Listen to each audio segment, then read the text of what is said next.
Welcome back, everyone, to another episode of LanceScurvLive.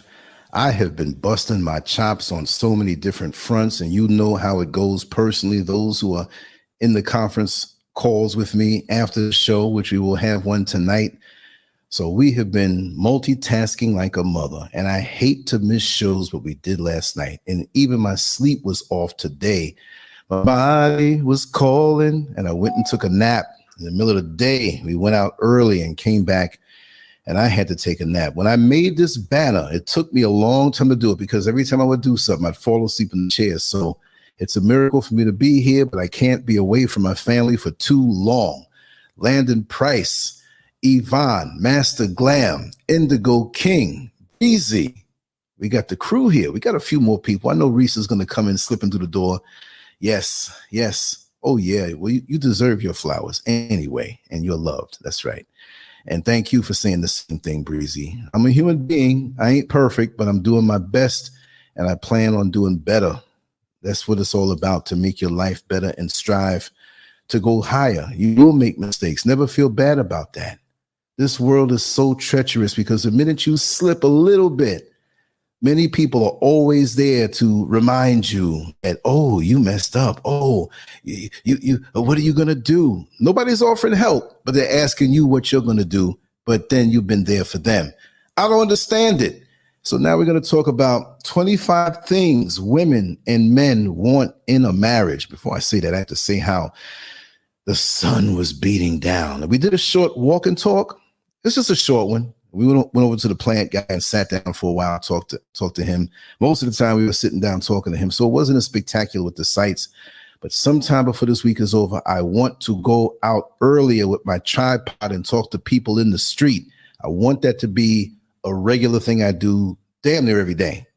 So I'm not going to say pray, but just send me good energy to keep me up so I can get this stuff done, so I can bring it here so we can enjoy it, because that's what it's all about. And we're going to talk about it. So people are going to say, well, 25 things women and men want marriage. What is he talking about? I don't want no marriage. I don't want marriage. Marriage is, it's, I don't want that. So wait a second. Oh, snap. I just took a glance. Indigo King, you're on a tornado watch. I know it's been going down, but dang, man. Just like Master Glam said, do you have a place where you know that you can go? In your structure or somewhere close by. And it's only the beginning. So this has been, see, I don't understand that part of the country. When you live in a certain part, you're not really used to. It's like me being in New York with the snow and the blizzards, as opposed to somebody in Florida who knows about the hurricanes. So maybe you're a little more relaxed about it because you're there, but it's nothing to take light, and you know that. But it's only the beginning of the season. So how long does this tornado season last?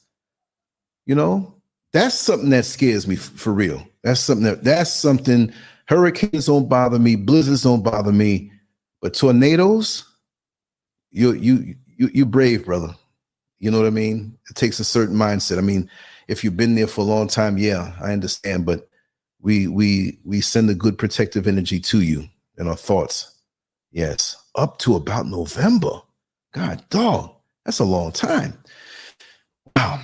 But you'll be okay. There's nothing going to happen to your brother and your loved ones and your inner circle and your family. There's nothing going to happen. That's bad, but be prepared. But yeah, exactly. Thank you for your kind words, Master Glam. Yes. So anyway, most people would say, what are you talking about marriage for? I don't want marriage. Well, there's a lot of, you wish you had Africa with me. Yeah, well, as far as hurricanes, this is where the hurricanes come. It's like, that's why Florida is shaped like a pin, like a bowling pin, because it's like a bowling ball coming from all the way over here. But I don't want anything to happen to my family there either. We got Landon and Master Glam there and several others that are there. A whole lot of people who are in Florida right now. So I don't want anything to happen bad with them. Yes, it's really, how can you get away from these things? The world all over, even up on the mountaintop where we're going to be living, when it rains, forget it. The winds, even down here at the base of the mountain in this apartment. The other day, I was, these structures are built a certain way, and I was still scared. I said, are these windows going to blow out? I couldn't believe it. So, yeah, that's the way to do it. Keep in contact. Earthquakes, I don't even know nothing about. I don't even want to learn that. I remember back in 1985, it was September, and it was a hurricane. September, October, I'll never forget it. And the hurricane, you can Google it, was named Gloria, coming through New York. I don't know how bad it was. It was extreme winds and stuff like that. And I was well tucked away in my basement with some very special company. So I wasn't thinking about nothing. And those are the beginning of those wild days I had. But yeah, I remember that. The beginning of those wild days was September 25th, 1985. And I think it was the next few days or early October when Gloria came through, and it was really, really rough. And I remember on the radio, they kept playing the song Gloria. Gloria, my Gloria, things have been the same since you've been away. It was so surreal. And I had the record too, and I played it when it came through. So when I hear that song, it reminds me, even though that song was out a few years ago, before that came through. So I always associate music with events and people, places, and things. So I have a tremendous sense of recall on that, But yeah, other than that, I'm looking forward to a nice evening of getting stuff done. And like I said, we're going to have some fun tonight. But I wanted to talk about this because, I heard a song earlier. What was the guy's name? When we get married, or something from back in the 80s or late 70s. And there were a lot of songs about marriage, of course, a lot of songs about relationships, togetherness, love, all of that good stuff. And I grew up on that. And I know a lot of you here who are listening have grown up on that. And maybe because of the age difference, maybe you didn't experience that as much because of the hijack culture. And because of the hijack culture, excuse me, double sneeze. What does that mean? I hope that means money dropping out the sky. But because of the culture, the engineered culture, how it was hijacked, which, call me a conspiracy theorist if you want. But as far as Black people are concerned, there is everything coming at us to dismantle us on every level. And if you happen to not understand that, then just study up and live a little bit longer and you'll see it. And for those who may be a little younger than me, who are here and who are listening, and you understand what's going on, I applaud you. I applaud you, because that's going to save you a lot of heartache to understand what's going on against us in this world. It's like everything that I observe, it's got an element in it to wipe us off the face of the planet. Am I crazy? No, some can call me crazy. It's okay. You can call me crazy. But it is what it is. I would go crazy to have to try to be blinded to not know what it's all about.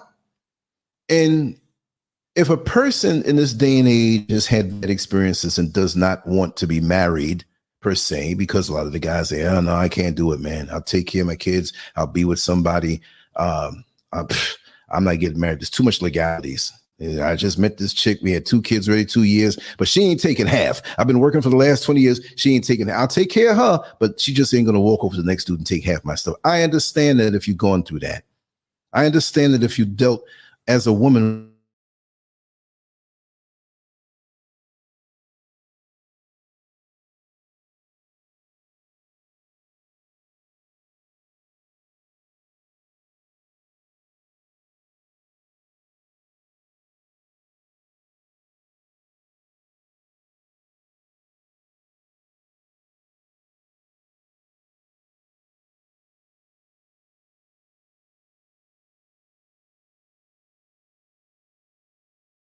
can just even go back to the 50s or 40s or 30s. Listen, there was always creeping. There was always cheating. I heard an Instagram post one time. It was a song it had to be from like late 20s or 30s.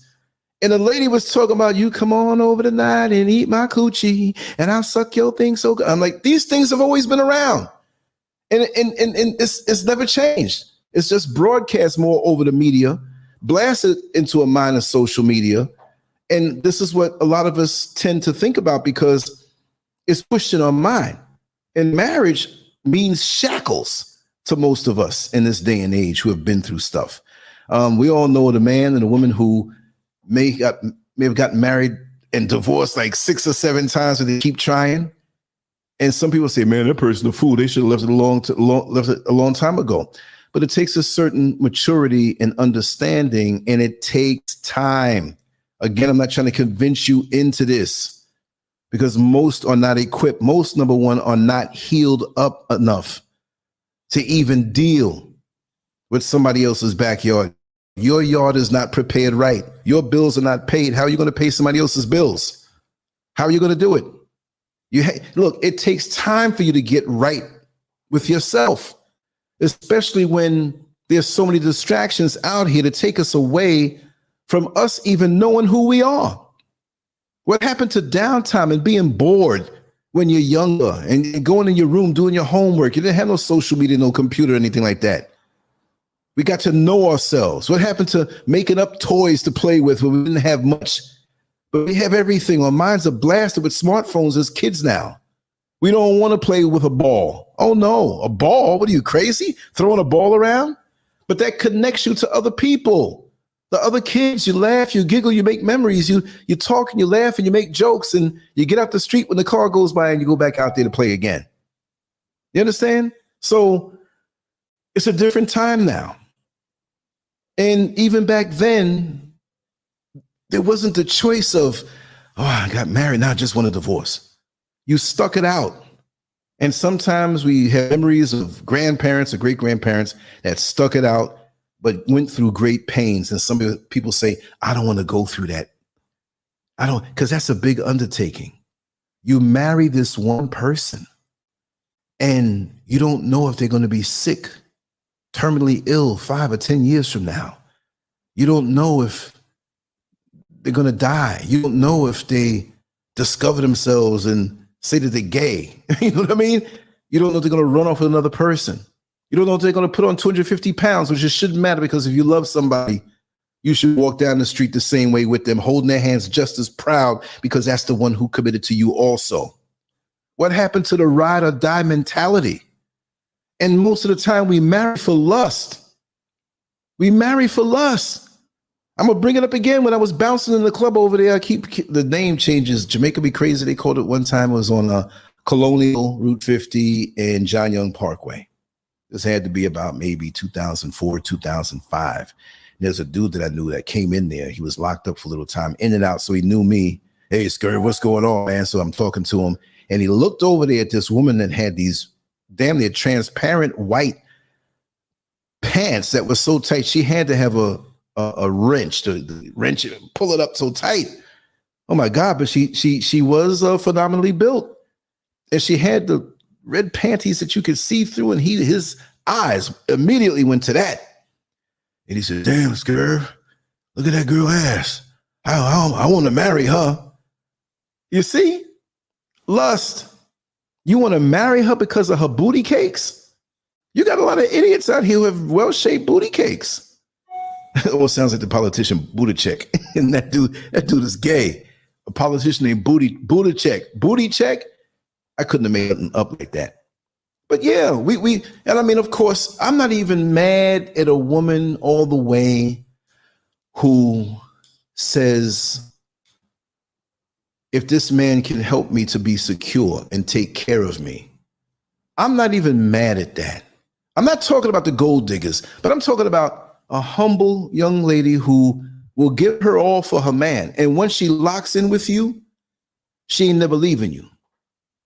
Not that she's going to stay with you or run away from you when things get bad. I'm the one who says, you know what? I'm making this decision.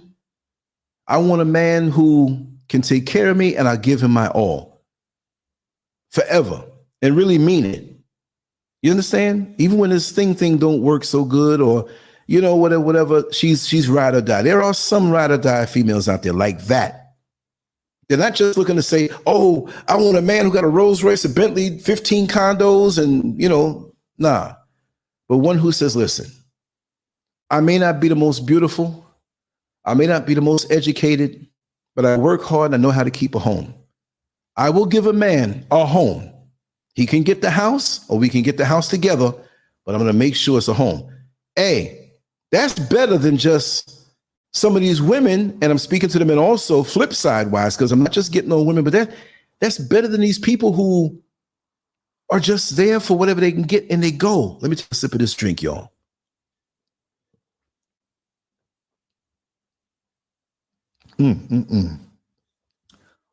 Oh, Master Glam, I already know you're ride or die.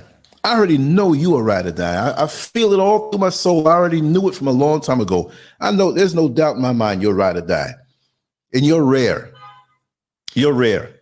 And I'm sure there are more young ladies here, and I'm sure that they are, but I know you are. You know what I mean? I know you are. You're there to the end and beyond, but the person better be there to the end and beyond with you. You see what I mean? And to continuously prove it to you and love you and do for you and not slack up. You know what I mean? And it's not just the superficial things, but just you know it. You know that you know that you know. And that's the thing that would bring love, peace and contentment to your heart. There are women out here like Master Glam. But it's sad that society as it is and the hijack culture has taken people away from that. It's different now. Let me see what Breezy said here. Let me put it up on the screen. No, you're not crazy, Lance. You're around men with class respect regardless. They're not being a man in the home and respected their mothers and learned from the pot. Yes, you're right. You're 100% right. You're 100% right. Even the ones who are slightly fraudulent or had a little play in them or whatever have you, they straightened up around the positivity and respected their women and the women in the community. You understand? The mothers, the sisters, the daughters, the aunts, the nieces, all of them. Even if you didn't know them, you knew they belonged to somebody. And that's the way it should be. But it's not like that anymore. The thread of decency has eroded and broken apart, and the garment of our community is falling away. Nobody wants to say it, but I'm saying it. This is a different world. And as a matter of fact, I'll tell you, if things were the way that they were for me coming up in the 70s in America, I'd probably still be there. I love the thought of the land and everything, but for me, this is a fresh start. This is a way to put myself ahead financially, a fresh start, the weather, the food, even though some parts of the culture don't understand. But for me, if it was that if you knew the neighborhood that I grew up in the 1970s, coming into the 80s, man, it was sweet. Sometimes I wonder if that was something out of my imagination that I never lived. Like in the present day, somebody took a chip and implanted it in my brain with data that had all of that back then. My childhood was wonderful. The friends, the people, most of the neighbors, and something hit me about one of my neighbors I'm going to talk about on a Patreon. One of the ladies, it was two ladies next door, right? Not two at the same time. One lady, and then she sold it to another lady that it was kind of the similar story. And I will get kind of graphic with that story and take you there. And it hit me last night. I woke up with that. I don't know why I woke up with that, but I said, you know what? I got to talk about this. You know what I mean? So anyway, we're in a different time, and marriage is not looked at as something good. I'm quite sure when Master Glam, she's never said that, oh, I'm against marriage, but she's not just going to put herself out there for some fool. But if someone came along and she knew it and time went by and was proven, she'd be the perfect wife. Even though we say sometimes we're not perfect, whatever, but I know you would be, because you have a man who is worthy of your love. Men have to earn the love of the woman. It's not just come around and get samples. This ain't Costco. This ain't no kiosk where they pass out samples of cookies or this is a new coffee or whatever have you. There's no pum-pum samples out here. It's about what's in the head. You understand? What's in the head? What's in the heart? Everybody has orifices that you can get friction and it feels good. All the parts that fit, they'll feel good. Your hand feels good when you do it that way. And that's a hand. 5 fingers. So come on, man. You know what I mean? It's like ridiculous how we think. You build a foundation It's not just the sensation or the body which will fade. I do not look the way I did in that old bodybuilding picture. I do not. My God, why would I want to strive for just that and not work on a complete man before I ascend and get out of here? Because it's not the body that's going to make me ascend and take me to the next level. It's what's in my heart and what's in my mind. And that's what's the problem, because we don't go for people or to be around people, because you ain't going to marry people, but be around people that you have a choice. There's one for me, or I'm interested. I'm intrigued. I like what I'm seeing. And it doesn't mean just body, seeing the attributes and action that you require to be with this person for the rest of your life. And that scares people. But you know what? You're scared of making a commitment to somebody for the rest of your life. Guess what? You're going to be with you for the rest of your life, and that's a good thing. But that's a commitment that you can't get out of. Some people try suicide to get out of that because they can't stand themselves. Well, if you can't stand yourself and you don't heal yourself, how are you going to get along with somebody else? That's the thing. How are you going to get along with somebody else? We all have a little urge for sex and the cravings of that, but in a perfect world, we can hold ourselves. So a lot of times, we have that friend, but that friend that you're using to be a glorified friction provider can still get a soul tie with you, and you stay stuck with them. Yeah, we agreed. We're not looking to get married, but we're there for each other. You thinking like you're there for each other, like, yeah, I need $50. Yeah, I got you. There for each other when the cravings start. Wake up, wake up, wake up, wake up. Let's make love tonight. And you get them soul ties until you get it right. And most of the time you don't get it right because you're not worried about the attributes of that person, which they're going to be bonded to you now. In a perfect world, it would be nice. Let's talk about these things that we need to have. I said things women and men want. No, this is mandatory. And most of us get scared when we see these mandatory attributes that we have to have or state of being. Oh man, that's too much. I just want to, what's the term now? Pump and dump? There should be another, hump and dump, I guess, for the women, right? But this is how you build homes, not just houses. You can build a home in an alleyway in a cardboard box more so than a mansion that's just merely a house. And the aggravation that comes when you don't have these things to uphold your home. What about the time when you were a kid and something happened? Or you're a young kid. Doesn't mean you have to be macho at 7 years old or 6 years old. Somebody punch you in the face or laughs at you, or you bruise your finger, or something happens. And first thing, I want to go home. I want to go home. I want to go home. I want to go home. Because home is the safety place. That is your world as a child. You know what I mean? Ain't nobody calling on Jesus then. You calling on mommy. That's the only Jesus you know. Mommy and daddy, or mommy or auntie, or whoever it is that's raising you, that home base where you're safe. And when you're in a marriage that's fully committed with all the attributes that you need, you turn that house into a home.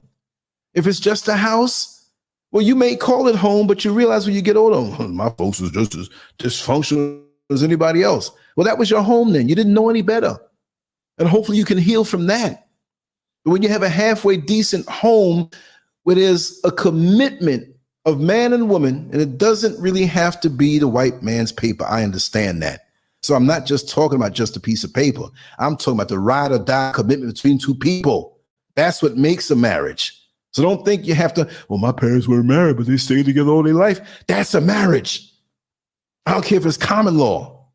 I don't care if you stuck it out and from teen years and maybe the man went and dipped his wick somewhere else and made a mistake. She took him back and they stayed together. What happened to the old Jet magazine pictures of them old people that were married for 50 years and 60 years and 70 years and 75 years? We got married when we was 20 years old and we've been married for 75 years. Now we 95. I wonder what the oldest recorded black marriage was in America.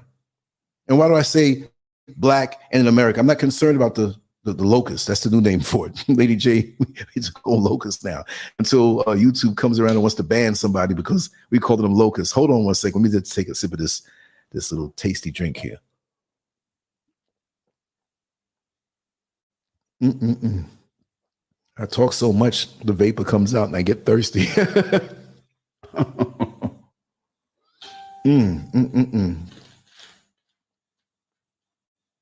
Yes, so it's the commitment. It's not the paper.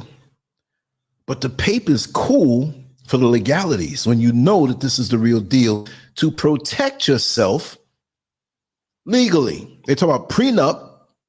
Well, I understand why. Well, why do you need a prenup when you know that this is the person? Then if you got to get a prenup, then you better not get involved with this person. I understand that. And if you do have lots to lose, you know what I mean? I understand. If you're 82 years old and the chick is like 26, man, she taking you for a ride. Ain't nobody that age loving liver spots and limp dicks. Okay, it ain't gonna happen. She's in it to win it. That's that white folk stuff though. And the guy feel all good taking his TRT, his hormone replacement. You know what I mean? With little Viagra pills and wants to feel young again. I guess that's what she brings. Maybe he knows he's gonna take her off or she's gonna take him off. I don't care. I'll be dead and gone and nobody will she can get my riches. I just wanted to be my bitches. Whatever they say. I'm crazy tonight. But and look at this. Subscribers accumulating. I lost 102 subscribers like in the last 3 days. But on my email, boom, boom, boom. It's growing by YouTube. They're taking it away. No fret, y'all. We're gonna keep this, we're gonna keep this engine going. So anyway, out of the 25, and it could be 50, it could be 100, it could be 5. I picked 25 and did the research, and here's what I come up with. And this is men and women who in a marriage, paper or not, we're talking commitment. So I don't want people to come up in the comment section later on. Well, I was married, man. She took me for all my money. And then the next one they got me, she took me for the rest of the money. And so there's something wrong with you. Who you picking? You got to take time. See, there's so many people that want to say they're married and they're in love with love and they want you as a trophy or as a piece to fit into an already existing life, whether it was deficient or good. I find it a lot, but nobody wants to talk about that. The people who just pick you because, it's almost like you'd be a great addition to sit on top of my mantle. I have all of these nice figurines and I have an empty space and you would be just fine. You look all right. You make good money, whatever, but you'd be the perfect person to say husband or husband. When they say it like that, you got to watch out. Got me coughing over here like I'm smoking weed. No, I'm not doing that. Anyway, number 1, mutual respect and appreciation. And I'm a man, so I'm going to say it as a man, but this goes both ways. So let's wait for the knucklehead who comes in the comment section. Well, you ain't say anything about the woman to the man. This goes both ways, but I'm not no trans monster. I'm a man. I have the male organs, but that doesn't make me a man. I am a man who on Saturday, 5:34 in the morning, will turn that big 6-0. Big 6-0. Oh my God. I want to pick up speed and go even faster. Show you how to do it. But yeah, there's so many people who mutual respect. Mutual means both ways. I'm surprised that I have anybody out here called mutual sexual. I go both ways. I'm mutual. But mutual respect and appreciation. We can find something to appreciate in our mate. It can be the small things. You appreciate. I'm not going to say that this is your life exactly. When I say, past tense type things, it may not apply to you, right? But I'm just talking that way. This is a general conversation. Lance, that wasn't my situation. And if it wasn't, you can say so. It's okay. But don't think I'm trying to attach that onto you if you didn't experience. But most of the time when you find somebody that you like and you find that you're very attracted to them and you have deep feelings for them and you're trying to woo them into your gravitational field to pull them in to your life. You don't want them to free float in an orbit out there and get pulled in by another planet. You're like, this person is pretty much a catch. I really like this person. This person makes me feel a certain way. So what do? You show appreciation for the little things. But after so many years, sometimes we fall into the place where we don't appreciate, and even they bring you a cup of tea that you know you wanted, you didn't ask for it, but they know you so well that they bring you this cup of tea. You don't even say, thank you, sweetheart. Thank you so much. You read my mind. You know what? And throw something else in there. You know what? You're really a good wife. And for the ladies, you're really a good husband. Okay. I'm not going to say that no more, but you're really a good wife. You know, down through the years, you know, we've been through the ups and downs, but you stayed. And I appreciate that, because as I get older, and to get older with you is one of the best things. I don't fear old age. I don't fear death. We don't know what's going to happen. I don't think about it because I feel so good in your presence, just as much, if not more, than ever before. And I know I made a good choice, and I want you to feel the same way that you made a good choice with me. So that's why I'm always going to have the respect for you and the appreciation. Do you know how far that goes? That even if you do have a moment of disruption and arguing about something, I'm not talking about smacking and fighting and raising your voice, but something that kind of hits you hard, like, oh man, you know, it's not a good feeling. We're not on the same page. As you go off to yourself and you sit on the couch, you take a walk to cool down, she will understand. She'll say, wow, you know, all in all, he's a good husband. And you say to yourself, you know, all in all, she's a good wife. But we don't have these vents in a relationship. As soon as something jacked up goes down and they say something, well, I'll get me a divorce. Well, if you say that so fast, that means you've been thinking about that for a while. And if you have them kind of thoughts, you need to come forward with it instead of harboring it and waiting for something to happen to say that, because you really want to weigh out, because you want to hit that chick around the corner who's been flirting with you only because you think you got money. And we leapfrog from one relationship to the other, never get nowhere, and then we want to blame marriage. No, don't know. Blame your dick in your pants and want to go push up and everything. Let's be real. Let's be real. And men see beautiful women, and men have a thing that triggers them, like a spark. You know, like when you're starting the car, so there's a lot of, but you got to prevent the from happening. There's beautiful women out here. I see it all the time. Not as old as I am, and you know, it might be, but there ain't no room. I ain't got time for that. I'm gonna vroom my next 20 years away. I'm 60 years old. I want to be here where people can say, well, Lance, you're setting a record. You got 25,000 videos out there. You've been doing this every day for the I'm into what I'm doing. I want to leave a legacy. I want people to say, man, this black man is worthy of his own museum. Look at all that artwork and the writing and the videos and the this and that. And then it's about fame. You want to leave something good, what you learn, to make it easier for somebody else, maybe in an entertaining way. But I'm not trying to come that way. You know what I mean? Chicago and Gary was awesome during the 70s. Racism is what destroyed black communities. White could not accept black Americans thriving in the midst of the KKK vicious attack on black people. And yeah, and it's the same spirit that rules in America. Doesn't have to be just there, but we know that now more so. Let me take a sip, y'all. This thing is good.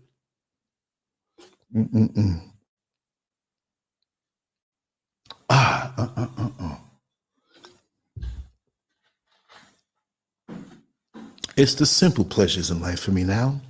I don't have to jump out of planes and parachute down.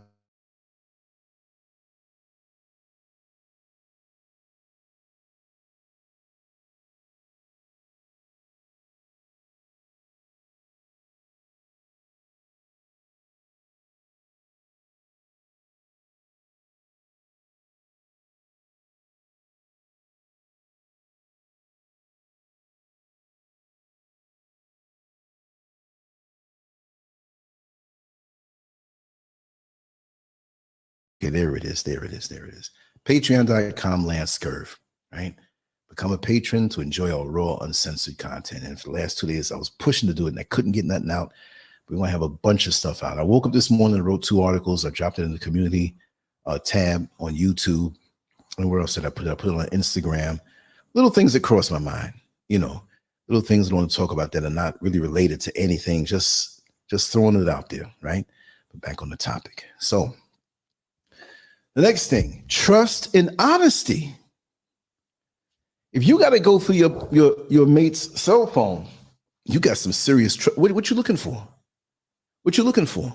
That means the foundation wasn't built right. That means possibly you're bringing something from a former relationship where you've been done wrong into this one where most likely nothing's going on, but your head is jacked up. So what does that tell you?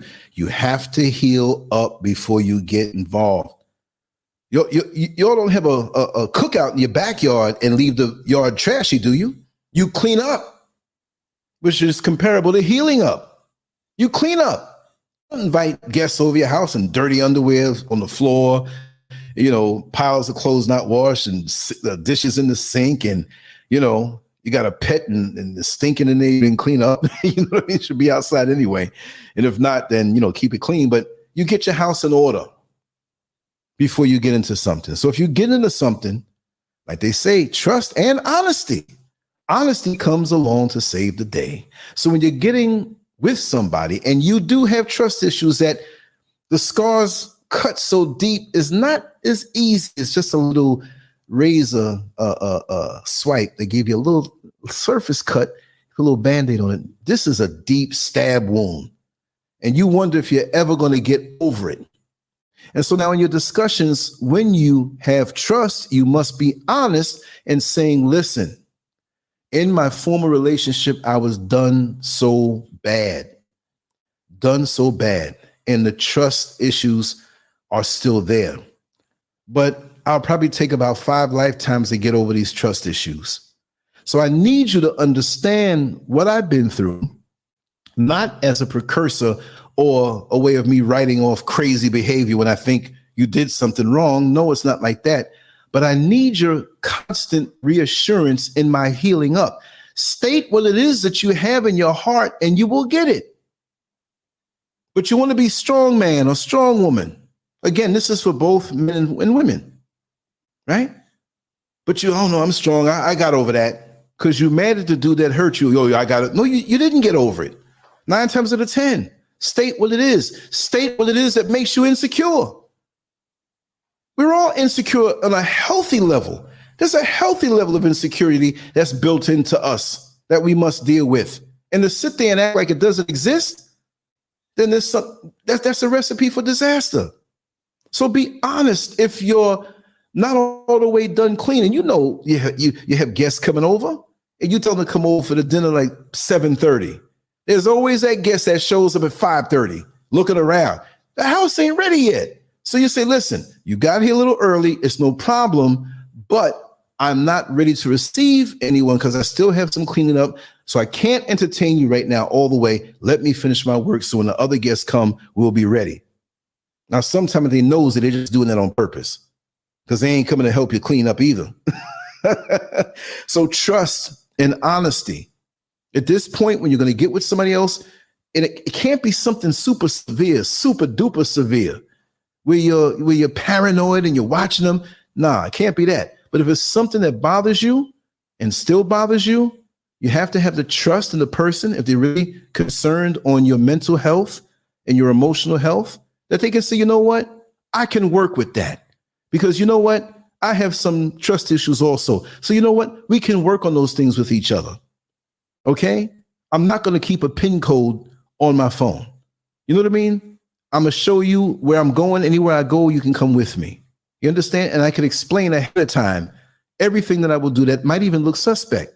I know a guy who's a photographer. He takes pictures of women, men, whatever, but he's around a lot of beautiful women. Look at me in Orlando and even out here. I do things with a video camera. Sometimes Mrs. Scurv ain't there, but she knows that's what I do. You know what I mean? So there's got to be a trust and honesty and transparency. I'll throw that one in. Being transparent. If you have somebody who is a little insecure about their past dealings and need the constant reassurance, be transparent. If you know that you're going to do a photo shoot with a drop dead, gorgeous, sexy, whatever the world would say, listen, this is who I'm going to go do this with. We're going to be here from this time to this time. You're welcome to come along. This is a photo shoot. This is a video thing I'm going to, and there'll be people there like that. You understand? But you know I'm all business. How do you feel about that? You know what I mean? Now, they can't stop you. I don't want you to go because of my insecurity. No, because this is something that I'm doing to advance the both of us. It may concern a good a payday or something, or just being there to network with other people. You can't hurt yourself now. You can't hurt your endeavors in the things that you're going after, that you've been going after. Now, if you're a man, and it might be the man that's insecure, it might be the woman, right?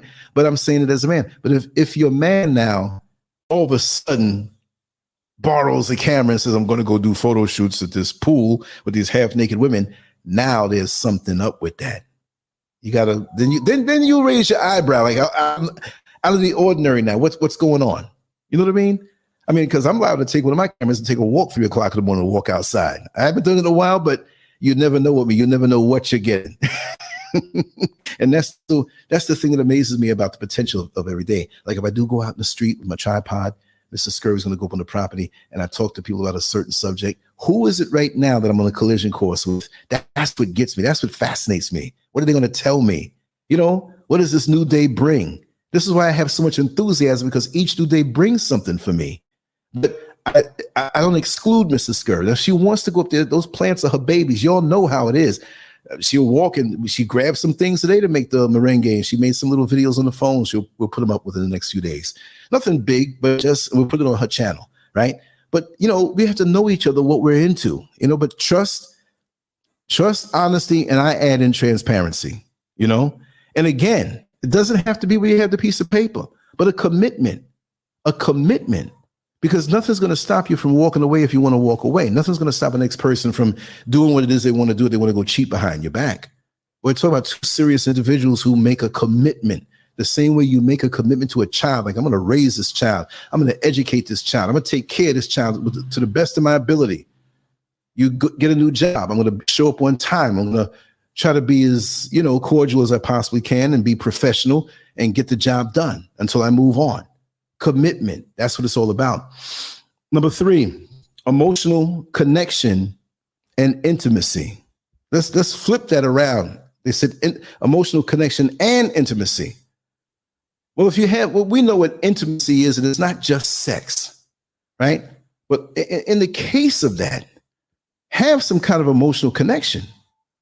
You know, women are very sensitive, and when they've made commitments, they know when something's on your mind or when you're not there, that you think about somebody else while you're using her body for friction. So emotional connection and intimacy should be intertwined. But intimacy just doesn't mean sex. Because when we talk about things, okay, like let's say the typical movie where the man was cheating, but not cheating with sex, right? And the woman is like, you've been going over her house lots of times, and did you have sex with her? And he says, no, I didn't. Now they might have laid in the bed together, their clothes on, half disrobed, hugged each other, but didn't put the part in the part which resulted in orgasm. But they were intimate. And that hurts women more than anything else. No woman wants to know that her man cheated, but what would hurt more? I'm just throwing this out there, right? Your man goes to the military. He confesses that he was hanging out with some of the guys there at a bar, and he was pissy drunk, which is no excuse, but he was pissy drunk. And he found himself in his place where he resides, and his buddies were there with him, and he noticed women around. And he's half asleep, and the guys are egging him on. Come on, man, wake up, have some fun. He said, no, I'm just beat up. Well, some young lady decides to open up his zip at the encouragement of the buddies and take care of him that way. And he woke up in the middle of it about to explode, right? I'm not saying that, you know, you shouldn't have been out like that pissy drunk around the guys who's going to encourage you to do that anyway. But now here's the next scenario. There's another woman that your man has been going to see. He definitely didn't have sex with her, but he's madly in love with her. Oh my God, that hurts, especially a woman. You mean you told her you love her? That's worse than putting the parts together. Yes, we know the part that shouldn't be. But on a deeper level, then you start thinking like, you love this woman and you're with me? I know that little hussy that you were in the military, you don't even know her. You didn't even, if you see her the next day, you wouldn't even recognize her. That was nothing. It shouldn't have happened. I'm mad about that. But there's a woman that you can't keep away from because you love her so deeply. What hurts more? What hurts more? What hurts more? I'm just asking. The military situation, or your husband who's laying next to you in bed, husband in spirit, whether it's a piece of paper or not, and he's madly in love with another woman. And this goes for the men too. You see, flip it. Your wife or whatever had a one night quick thing. Maybe some man went down to her and she was drunk, whatever, which we all know when things about to happen. But there's some people who, I don't care how much liquor you feed me. I know what's going on. You know, liquor is an amplifier to what you may want. But there's some cases you can be taken advantage of. You see what I mean? So it's we have to think. We have to think. And the emotional connection and intimacy, that's where it's at. Because fellas, there's going to come a time when your dick might not work. Ladies, it may come a time where, you know, a little weight comes on, and that shouldn't matter. Because when you're intimate with somebody, that's a way of touching the other person in a way that others can't. So if you're going around telling other people that you love them, that's going to hurt them more. Because that's something they can't grab, they can't touch, they can't, you know, because you want to know. Let's go on to the next one. Number 4. Communication and open dialogue. Do you know? I just saw that. People be giving head too freely. I'm telling you. It's like people handing out cocktails at a party. I was at this gathering by chance. Me and my friend were walking through Greenwich Village. Me and my buddy of mine, we just got to the gym. And this was like over 40 years ago. This was in Manhattan. And these 2 white girls, who we don't mess with white girls now, but I'm just saying, they tapped us on the shoulder. Oh my God, you have such big muscled up arms. Oh my God. Okay, flex it for me. I flexed it. I ain't gonna do too much because they're gonna use you like a monkey. Like, you want me to do monkey tricks for you now because you white. Get out of here. I ain't King Kong. Oh, but we're really going to a nice party. It's a mixed party with all types of people. Would you like to come? You need the password to come. So we went there, you know. So we there chilling. That's the party I tell you that I went to the time where they had this Japanese man catering sushi and nobody really wanted to eat the sushi. I stayed over there by the sushi bar all night long just eating. But because of the way that my physique was at the time, and that was a little more rare than it is today, these girls kept coming over. You want to dance? And they were high on stuff. You know, I don't think they had Molly's back today, but whatever was out there, they had it. So, ooh, I want to suck it for you. You want some head? I just walk up to you and what was that? Head to heaven? But it wasn't the type of people that I wanted. There were some sisters there, but it wasn't even like that with me. Like at that, it was in my mind the way I was living. I ain't gonna lie, but it wasn't like that was my vibe that night. I just wanted to be a fly on the wall, laugh and tell a few jokes, or whatever have you. It wasn't like I was in need of that because I probably had it within the last before that 8 hours or something. You know what I mean? So you can't come to the gunfight with no bullets in the gun. I wasn't thinking about that. So that's what it was. You're right, Master Clan. I will put this up again. That's a t-shirt. People be giving head too freely. Hi, what's your name? You want me to go down on you? Like, how do we get to this point? Yo, and that was 40-something years ago. Don't think what you're doing now is new, right? But communication and open dialogue, that was a little bit too open. But in a relationship, how are you going to know? None of us are mind readers. And sometimes we think we're giving off the signs to let our mate know how we're feeling, and they're not picking up on it. They may be distracted. You may be intimate and close, but sometimes there's a reduction in the strength of the signal of intimacy. You have your Wi-Fi and you walk away from it. Well, after a while, your laptop's not going to pick it up because the mind may not be there. They may be preoccupied with something else. So you have to talk. You have to have open dialogue. If your mate doesn't seem to understand that by the cues that you're giving off that there's something wrong, let them know, listen, we have to talk. There's something on my, and that's the serious time. And don't waste that tone of voice all the time for something minor. And you let them know this is serious. I know we're laughing right now, or you're laughing right now. You may not think it's serious, but this is serious. And most of the time, people will understand in a relationship like that, especially when you understand how you communicate. But you know, you have some random nut out in the world. I'm going to blow up this particular building. And like, that's a nutcase. He was in a mental ward, whatever. And when he shows up, ready to blow the building up, you're like, oh my God, you didn't listen. And sometimes it could be so crucial where we're doing things to drive our mate away. And we say, listen, I'm not going to tolerate this much longer.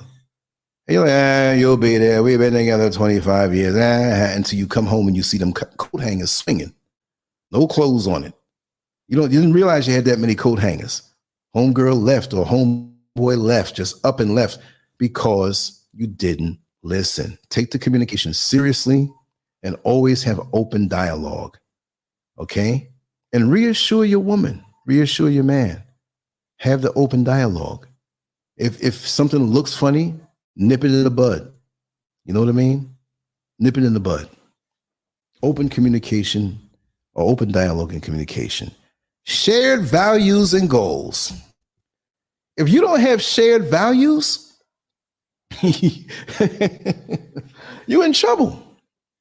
Because if your wife loves to stay home and cook a nice meal for you and occasionally go out, fine. But if you have to find yourself at the local titty bar and you 55, 60, 65 years old, what's wrong with the titties that you have at home? Therefore, it's something else. That's so disrespectful. You don't have the same shared values. If you have a different way of worship, if you're on that vibration, because you should be ascending past religion, right? But if you're still there, try to respect the values you have and really reinforce the overlapping values that you have of decency, home and respect and love and how you keep your home and how the man is supposed to operate in the home and toward you as a wife. Those kind of shared values. You may not have the same religion. You may not have the same upbringing. Mr. Scurv is from the mountains in Jamaica and St. Catherine. It don't get no more country than that. I was there. You think the mountains by this house here is something? Shoot. Walking up there, I looked for the birds and I looked up. I didn't see none until I looked down. It was about 40, 50 feet below me. The birds were flying. I'm like, man, we are high up in the mountains. And me, as you all will know, I'm from New York City. Doesn't mean I'm better. Doesn't mean I'm from New York, man. I'm from New York. I'm not that kind of New Yorker. I'm an old school New Yorker. And I appreciate everybody's experiences. But because I was there at that golden time, that's why I got so much stories here. Look, remember, I'm an artist who do pictures. I draw quietly. Nobody sees me. Nobody talks to me. When I started, I did not know I was going to use that other part of my life to be on a thing called YouTube that I've been out here before YouTube. So, this is a thing for me. So we evolve and everything, but the shared values and goals.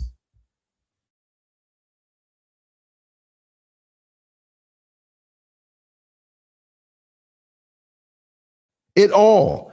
And they just want to travel and they don't want to settle. We got a problem.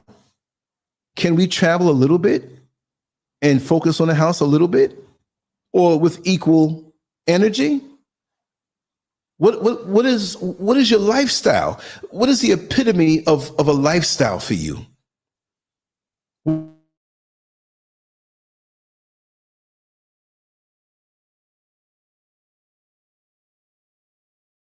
For a second, because my internet is getting janky.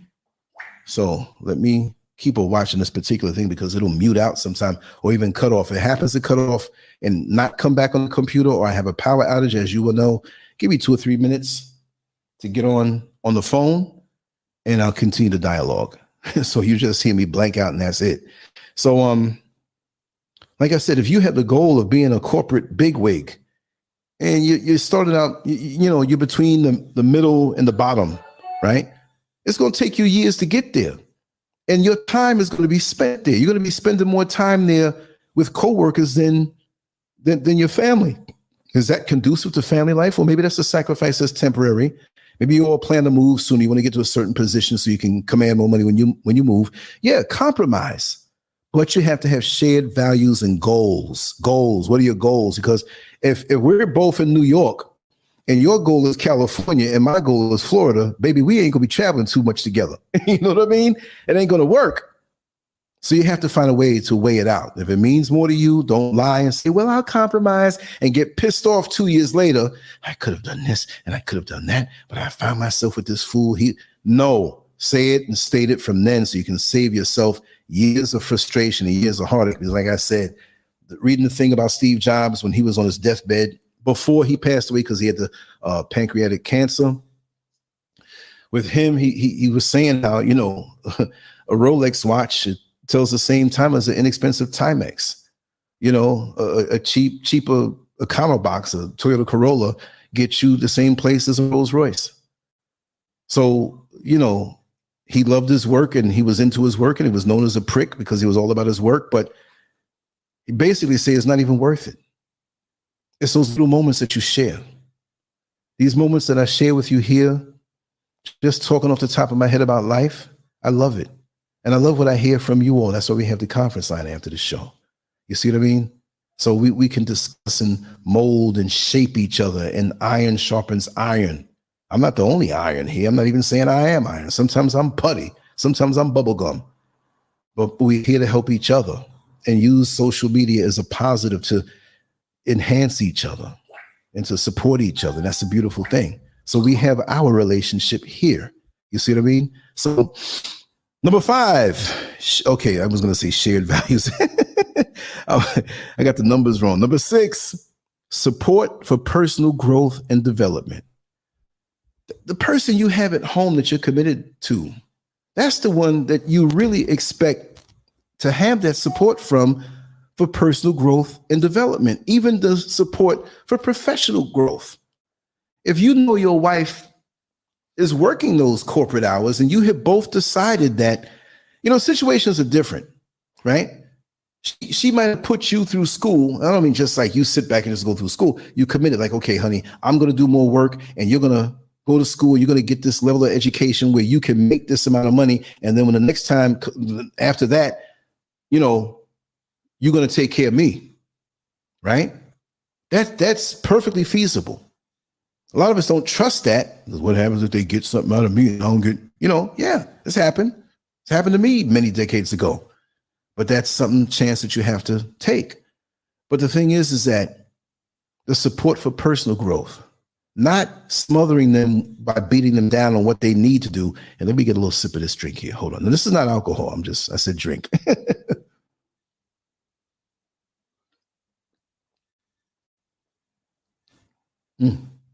Sometime I'm into the health and everything, but I like a bubbly, either, what's the water there? God, brain fart. It starts with a P? So whatever, or even a Sprite, which has those artificial sweeteners in it. They're not super good for you, but it bites you. And I know when I'm talking, I have to keep putting stuff down. And I do a little bit of that, and I'll go do a little bit of the real water. You know what I mean? I admit, open dialogue, right? But to have that support for your personal growth means a whole lot. When you have a spouse, when you have somebody that you're committed to and they claim to be committed to you, and they're not interested in the thing that you're working so hard on, or to say, hey, sweetheart, I know you're working hard to do this and do that. I packed your bag with your lunch and I have your outfits folded over for you. And men, you can do this for the woman too, even though she may change 3 or 4 times and not wear what you put out, right? But just the little things to support their personal growth, to be interested in them, to reflect back on them. Sweetheart, last year, you would have handled this situation much different. But I have to applaud you for the maturity that you gained over this last year, because you're really handling this much better. Not that I thought it was bad last year, but I see the difference and I see the change. You know, everything should come with a positive when you're trying to enhance their personal growth. And when you give them that support, it encourages them to do more for themselves, which in essence, if you both are together and committed, the more you build her up is the more you're building yourself up. But we just don't have the trust. I ain't going to put that much energy. They can get them, leave me. But no, it can't be that way. Once you hold hands and decide to jump off that cliff, I never understood that. They were lovebirds. You know what I mean? You know, they held hands together, took vows and jumped off the cliff. I never saw black folks do that, right? But that's that white people stuff, right? What good is it? Now that's the time, Master Glam, where people need to be given head too freely. Well, before we jump off this cliff, you think we can lay back a little bit and either do a little 69 or take turns on each other? I'm not jumping off no cliff. I'm gonna hold your hand. We ain't even going to the cliff if you got them thoughts.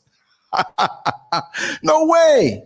No way. How they say it in Florida? Hell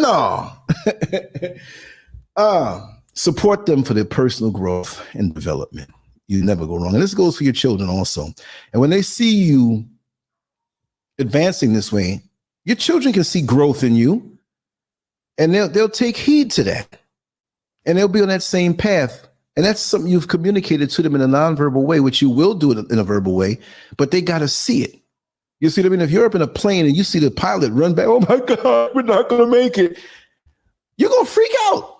They got to be cool. Even the stewardess, they have to be cool. You're looking at them, you're studying them. Okay, I got some turbulence here. But they're cool. All right, I guess it's nothing because they ain't scared. If they're scared, oh my God, the pilot just told me. Yeah, you don't want to hear no more. You're trying to get out the emergency exit. Even that's a sure way to doom. It's not like you walk around with parachutes, and a rain poncho is not going to save your life from Dollar Tree. So just stay put. Maybe things will change, right?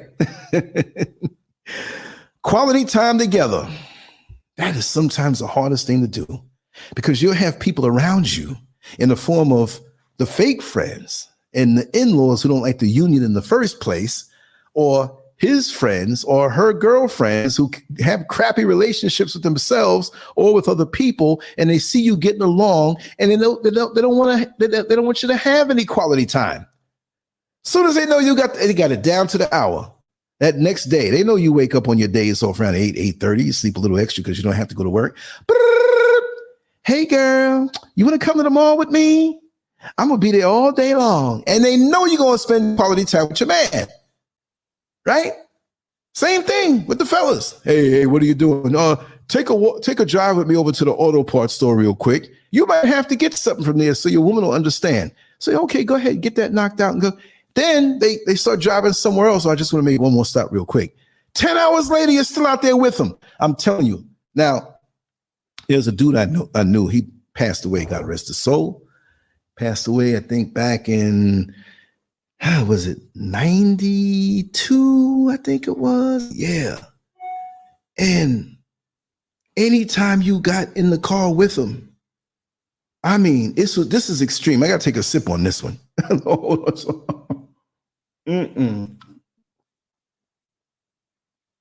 Delicioso.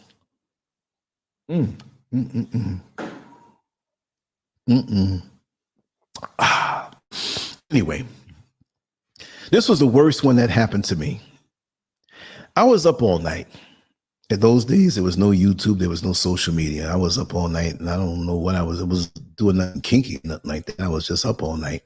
I think I was on the phone talking to friends, but I was tired. I knew I was going to be home this Saturday, and I was going to do some things. And yes, I was in a relationship with my old girlfriend. You know, kinky things were going on, but it wasn't going on that day. So she was tired too.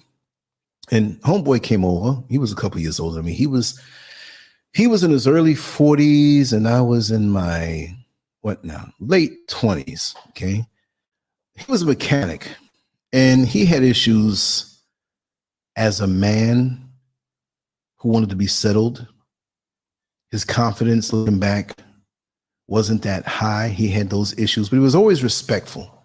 Always respectful. My parents knew him really good too before they transitioned. So he took it upon himself some time to come around and check up on me. You good, man? You good? You good? Yeah, I'm good, man. Whatever, you know. And he was really checking out, like, because he lived up the block and he always saw like different women coming over my house. He was like, what the hell's going on? So I guess he wanted to investigate that, but he still would, pick me up and said, man, I want to, what would he say? He wanted to go, he needed to help him lift a stove, or some person was giving him a stove that he was going to give to some old lady that he knew. I said, sure, I'll help you. Now with me, one of my rules before I leave the house, I must shower and shave. I am squeaky clean that way. Ain't nobody smelling my ass. I'm sorry. I'm sorry I have to say it that way, but that's just what it is. I don't care if I have to go outside and check the mail. I'm taking a shower. Now, it ain't that bad. Now, if I'm going to do something like cut the lawn, like when I was in Orlando, all right, I'll get up, throw something on, something that I won't wear, some t-shirt that's bleached out, or shorts, they got holes in it here and there, something that I'm not going to value as good clothes, and I'll do it. So he was like, man, we got to hurry and do this, man, because, the security guard get a break, and, they don't go for that there, that, to move the thing out and then bring it back into where she lives. They're going to block it.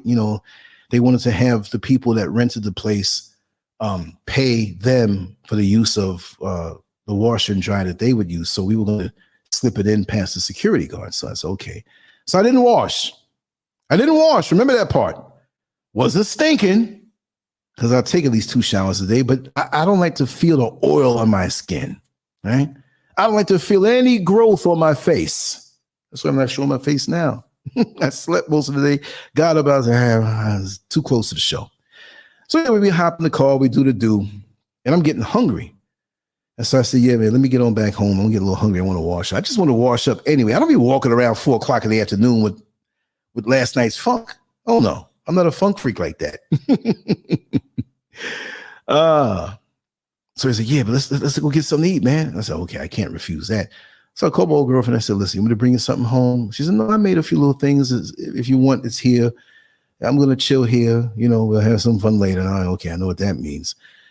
So then he starts, after we eat, he runs into a friend, hops in the car. Hey, man, this is so-and-so. Might as well tell me his name was Rollo. He looked like a Rollo or Rusty and Kirby. And so homeboy started driving. So evidently they made a deal to drive and drop him off in the Bronx. Now I'm a little upset because now I feel even oilier. I'm meeting new people who I'd probably not know anyway. I mean, I don't judge people. I know I wouldn't hang out with this guy. His breath was full of liquor and the conversation. So I'm sitting there. I'm all right as far as food, but I'm sitting here oily. The time is going on. Why is it that when we got to the Bronx and dropped him off, homeboy starts heading over to the George Washington Bridge, which takes you into New Jersey? I didn't know how to express my anger to him because he was always cool to me. And I had a long fuse, but I was getting and bearing it. He didn't ask me anything. We kept driving. We found ourselves on I-95. We're heading south on I-95 in New Jersey. We're heading toward Pennsylvania, Philadelphia.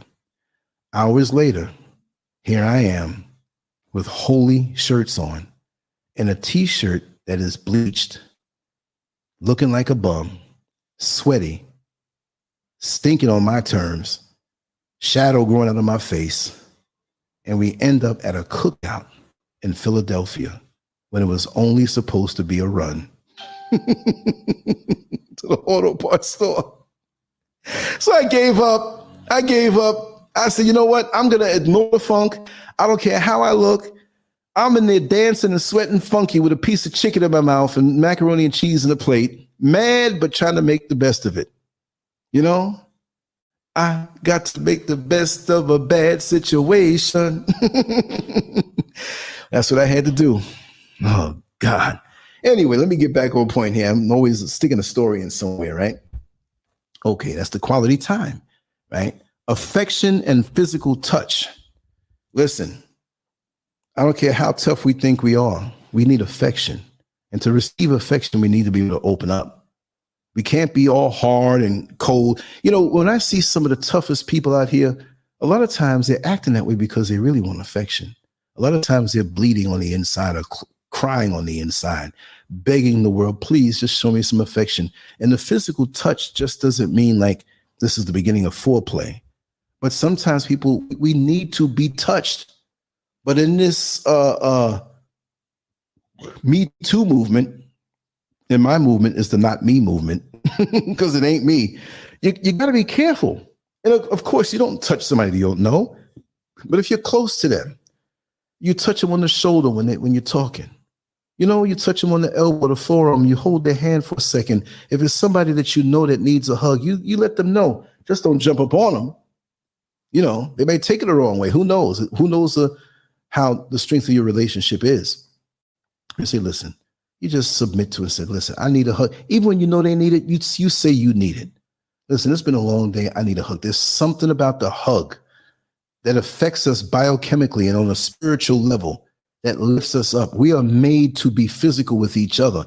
And I don't mean trying to cop a feel on a woman. I don't mean that at all.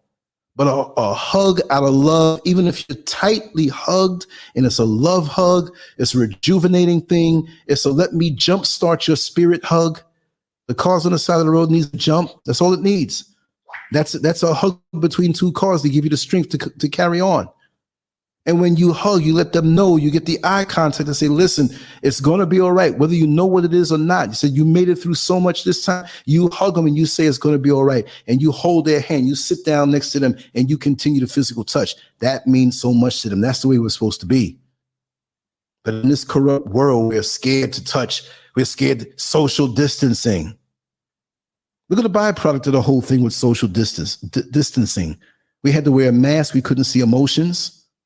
And we had to be away from people, which did something to us, to set us up. We need the human touch.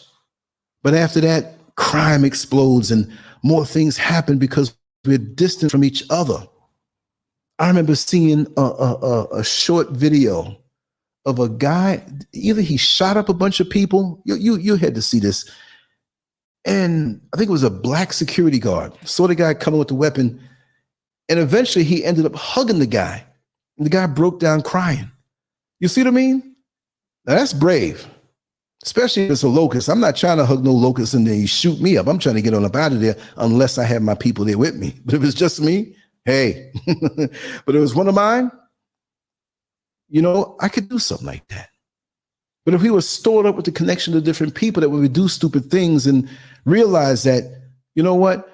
Because like even with me, growing up, people try to tempt you and get into a fight or something can happen or whatever. And you make a choice to say, listen, do I want to do this to my mother? Do I want my mother to get this phone call, my father to get this phone call that something happened to me or I'm locked up? You got to have a consideration of the people that you're connected to. You know what I mean? So we can stop that lots of times. We can stop bad situations with people from killing themselves. How many times have you spoken to someone and you heard the next day they took their own life? Or you saw them and just had a passing comment, a pleasantry. How are you doing? Oh, I'm okay. Everything's all right. And they're bleeding on the inside. Then sometimes if you detect that, don't even say, well, I could sense by the way you're walking, something's wrong, or I could see that you were crying. Don't bring it out of them. Play victim yourself. Say, listen, to help them, you tell them this. I had a rough day. I'm a little depressed, and I would appreciate a hug so much. Them helping you, even if it's false, I'm not a liar, but sometimes you got to tell a little story to get the result. They hug you, they get the benefit of the hug, and they don't go home and take their life. And you let them know you're so valuable to me, and maybe I might need to talk to you tonight. I might need a phone call from you tonight because I don't know how I'm going to make it out of this situation. It's a reverse psychology. And now they feel valuable. Now they're not going to take their life. They don't even value their own life, but by you coming to them and them feeling good about that, not that you feel bad because you really don't feel bad. You just acted. You know?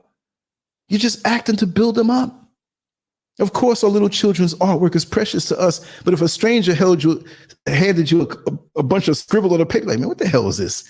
But oh, baby, this is beautiful, because you want to encourage them. You don't want to crush their spirit. But we need the physical touch. Understanding and empathy. How many times have we been crushed? I don't mean crushed where we're freaking out, but somebody that we expected to have empathy for us was just so cold and not understanding that this thing may not be the biggest thing to you, but it's something for me. And if you love me, then it's got to be something for you, right? It could be a child of yours or another little child that it's their world and it's something big to them. Some other child made fun of them in some kind of way, and now you got to repair them, and you have to get down on their level. Oh, it's nothing. You tough it up. You'll get better. No, whether it's a child or a grown human being, have some empathy, have some understanding. And those who didn't have it when they were young, they cannot display it when they're older. Maybe they want to, but they do it in a different way, but not the traditional way of opening up, because they were hurt so many times because of a lack of empathy and understanding. These are things my mother and my father taught me. That's why I can go in a list and don't even need to read a book. I can just rattle it off the top of my head. You know, I mean, there's times I didn't have empathy on certain people, being mean back to them. You know what I mean? I did it on purpose. Take another sip, y'all.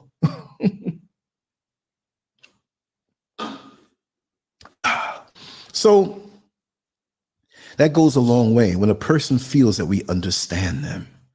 You may not understand it all the way. You may not understand why this certain circumstance or situation is so important to them. That's okay. You don't have to. But just make them know, you know, that you understand, even if you have to ask them. I'm not so acquainted with this kind of situation, but I'm going to sit down and take the time with you here, and I want you to make me understand this. And when you get it, you reflect it back to them. That lets them know that you do understand. You just don't say, I understand, I understand, I understand. That lets them know you do understand. Make that connection. Take the time to be human with them. Affection, physical touch, understanding, and empathy. Come out of your shoes, come out of your world. Let me see what I can do for this person to lift them up. This world is so cold for the most part. It's a, I got to get mine, you got to get yours type situation. We're spiritually bankrupt as society for the most part. And it's even worse than ever before. So when you do something for somebody when they need it or they're feeling down, they never forget it. 20 years can go by and they never forget it. I remember when I was a teenager and I was training, and there was a young kid. I was 19. He was maybe 12 or 13. And he came into the gym. The owner didn't mind. And he asked me, he says, I see you doing all these exercises. I've been doing my exercises. See? I said, hey, I could see you've been doing it. I ain't see nothing. You know what I mean? But I had to tell him that. He admired me. He said, what should I do to build up this part and that part? I gave him a little lesson. It took like 10 or 15 minutes with some general exercises. Right before I left to come down to Florida, I was like 38 years old. And he was like maybe 31 or 30. I haven't seen this guy in a long time. He moved away and came back. He's like, hey, Mr. Lance. Like, okay, he's grown. I'm grown just a few years. He still called me Mr. Lance because he remembered the last time we spoke. That dude was jacked, winning competitions. And he was like, I'm so thankful you took the time with me. I never forgot the time that you showed me those exercises and you showed me the right way to do it. And I believed in you. And I'm like, I'm at the gym at that point. I stopped at 22 and that was 38. I've been at the gym for 16 years. And this dude carried the mantle. I was like, whoa, I need to ask you some tips. You know what I mean? But when you have that, the understanding and empathy and you show them and your understanding and you give them a piece of yourself, that's like a seed that will grow. And when it comes back to haunt you in a good way, it's amazing. So imagine I brushed him off and he saw me. Not that he would want to get physical or anything. I was still strong and be able to handle myself. I'm not the strongest I've been now, but I can still handle myself. But who wants that, right? Who wants that? Number 10, shared responsibilities and teamwork. In a marriage, shared responsibilities keep you together. It's not where you let one person do all the stuff and then you just sail on in. And you both have to know each other's shared responsibility just in case they're sick or they're not able to do it. They don't feel too good. You say, honey, listen, I got you on this. The chores of the home, looking over the bills and budgeting, things you have to schedule for your children, doctor's appointments, whatever it may be. You see what I mean? Shared responsibilities and teamwork, feeling like a team, feeling that you need each other. You can depend on each other. Sure, you can do it on your own, but it's nice when you know you're part of a team because you're synergistic. That's greater than the sum total of the two parts. You may produce results of 15 people and then you're just two because you're a team and you know where you fit in. You know how you interlock. And that's glue in a marriage, in a commitment. It doesn't have to be the piece of paper. I'll say that for the people who just came in, but that's the glue that holds a union where you're committed. And again, it's not for everybody to want marriage. I understand it's not for everybody to right now be ready for a relationship. You may never want to be in a relationship. Your healing may take longer, and maybe you've been in all kind of relationships early on where you thought the next person was committed, but they weren't, and you were. And you're like, listen, I'm chilling for a while. This is my time. Okay, I'm married, but I'm 60 years old on Saturday. And there's certain things I am not going to tolerate from the outside world anymore. There's certain levels of disrespect. There's certain stages in your life, whether you're married or not, there's certain things that you will not deal with. And I've made those affirmations. I sat down with my wife. I said, listen, this is that. This is what I need in this part of my life. I've given away so much of my life. I'm still going to be a given person, but it's when that spirit tells me to do so. But before it used to be open, whatever. I got to spend this part of my life that way. I've got to focus on me so I can be better for you. I got to focus on me so I can produce more for the world. I don't think I'm better than anything else, but I have something to offer. I want to leave that behind. So when I transition, it's like, Lance Scurv, yes, 150 years ago he transitioned, but the stuff is still popping. Come on, y'all. Y'all listen to Michael Jackson music and you still move your feet. He gone. Physically, he's still with us. In spirit, we can't see it, whatever way you want to call it. But teamwork, man, it makes a person work harder when they know that they're with somebody that's a winner. If I was some loser, you think Miss Scurv would cook the meals that she does for me? I mean, I can cook, but I can't cook like her. I mean, 9 months I was by myself over here. I had to cook then. I am not proud of what I had the results with. It gave me carbohydrates, protein, essential fats, vitamins, minerals, and water. I survived. First, I was afraid. I was petrified. How I can live without Lily Vegans cooking by my side. But then I spent so many nights watching her by the stove and I copied it, but I didn't copy it too good. Now she's back. Oh, let me shut up. I know I could be corny sometime, but I'm relaxed in front of this microphone and you'll relax me. Mixed genre faves. Yes. Oh, thank you. I woke up and scared myself. I thought it was 75. I dreamt that, right? 75. Oh, no. But you got to laugh and you have to embrace who you are at the time. I'm not carrying no time. I want this to be fun. I want everybody around me laughing at this point. I want to be a jolly old man. You know what I mean? Go out like that. But people miss your presence if you're not around. If you got a little wisdom to share, if you have it, share it. You know, be a plus. Like, oh, wow. You know, it used to warm my heart over when I would work in the incarcerated. And if I would do overtime in an area that I wasn't normally stationed to work in, and they would see me show up at the beginning of the shift. Oh, Scurv, you working here? Yo, Scurv's working here. Man, that's almost like when you come home and your kids come to the door, Daddy, because of what you fed into them. They knew they're going to have a good time as long as they respected the rules. And we're going to get through them 8 hours just fine. I'm not a prick. I'll let you slide with a few things if you do good, but that's what you want, the teamwork. And you work better. 11, financial stability and security. Like I said, security is a big part of it. You know, we have women who in marriages may make a little more than the husband. And we know the system has designed it that way. But this is by no means a competition. Or you should feel bad as a man because your wife makes more than you. She's bringing it home to the same home. It doesn't mean you're going to take advantage. Well, she made more than me, so I'm going to keep some of this money. No. What I feel it should be that as a husband and as a wife, you put your money down for the house, for the home. And that's first. And then if you need something out of it after the basic things have been taken care of and what's been taken care of, remember your common goals, shared values and goals, the goals of what you both are building in a synergistic way. You just can't be dipping and taking it out, thinking it was the money she make. No, the money we make.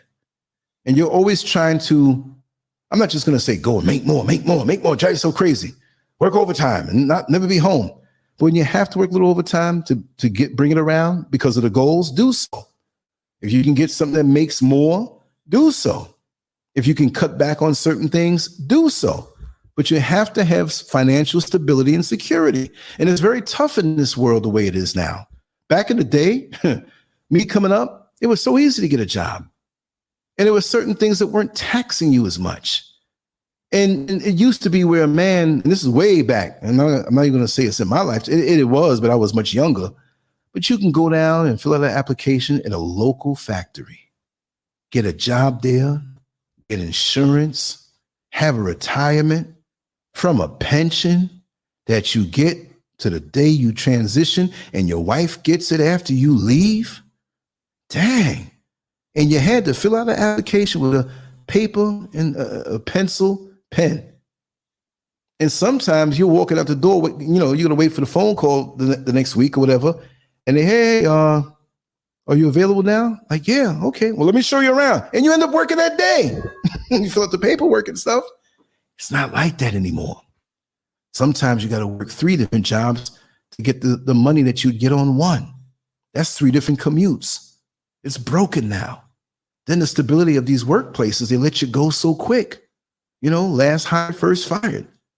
And then we know it's throwing some racism on the bad boy. You don't know what's going to happen. Then you got coworkers who can hang you, sabotage you, whatever. It's tougher with the financial stability. So you've got to be tougher in your resiliency to give that woman the peace of mind that she needs. And for you as a man to feel good about that. And you both work together, because we're not living in that world where unless you're making, it's not like that's not the norm anymore. It was more the norm back in the day. It was more the norm that go back to the 50s in the South and, some parts of the North in America, where a husband can work, take care of a mortgage or rent and car note. Car notes were tiny back then anyway, but the money was smaller, right? But the money had more, how can I put it? It had more, it was more virile. It was tougher. It was stronger, more robust.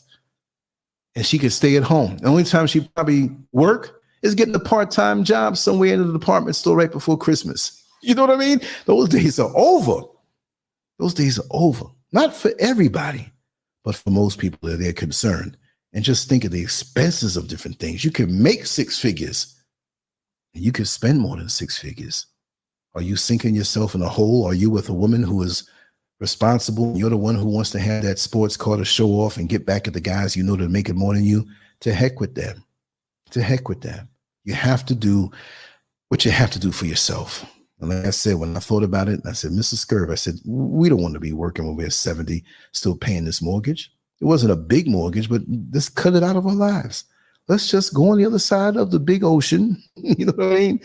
And take all we have and liquidate it and build up over there.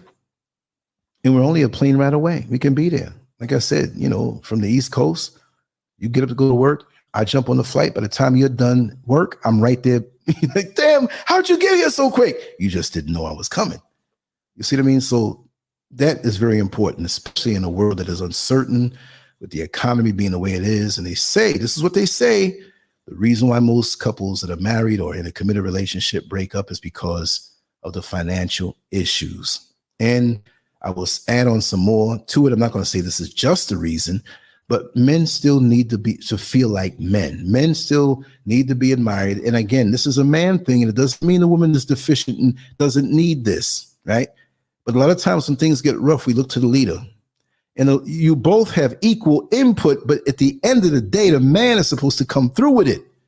At the end of the day, he's the problem solver. You are too, but at the end of the day, when everybody's equally as drained, he got that man strength. He's given that for a reason. There's not a put down to the sisters. And no matter what happens, we still have to feel like men and be admired and be strengthened. And, we're behind our bills. I can't give you no hug. Then you're making him weaker then. You know what I mean? You're still supposed to operate on all levels as long as he respects you. And men, you're not supposed to demand nothing out of a woman if she is a little depleted and needs to rejuvenate herself to be able to be the woman that she needs to be to you. Have some consideration both ways. It's both things. We just can't say it's just one absolute rule. You know what I mean? Number 12, sense of humor and ability to have fun together. Come on, y'all. You know I believe in that. You know I believe in that. I didn't get a video of it, but I don't always have a video camera when I'm home, but it was in Orlando. Mrs. Scurv would always chase me around the house. She would chase me behind the house, hide behind things. Now, I would never tell her age, but I'm about to be 60 and she's about to be a year younger than me. She knows y'all know. Right? And I said, look at this. But even when we were in Orlando, this was a couple of years ago, we were in our 50s. And it was a one-story house, but it was large. Didn't look like that from the front, but it was large inside. And I was running away from her and I hid. I hid in one of the rooms, a little studio room. I took my time. All the lights were on, right? I opened the door and I looked in the bedroom next on one side. I looked at because it was a 4-bedroom house. Okay, she's not behind the door in the closet, no spots. I looked in the bathroom, looked behind the shower curtain because, she's slender, so she can hide better places than me with my fat behind, right? So I finally got out because there's 2 living rooms. The in-Florida house has got 2 living rooms, right? The living room you're allowed to go in, the one you can't sit in. They got the covering over the furniture, like the old ladies. So I get out there and I look everywhere. She didn't go outside because I didn't hear the chime go off. Then I finally went to the bedroom. I'm looking all under the bed.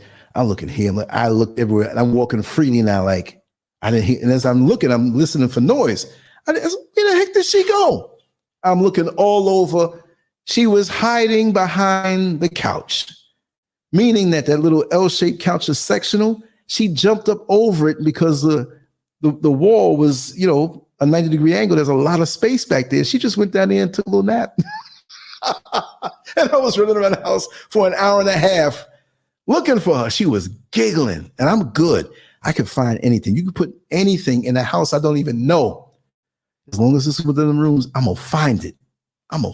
I'll take a screwdriver and take electronics apart and look in there to see if you put it in there and screwed it in together. I'm thorough. Doing cell searches. They're like, oh, God, SCURV is doing a cell search. Yep. Tell me what you got. I'm going to still search it, but give it up. But having fun together. I like to have fun.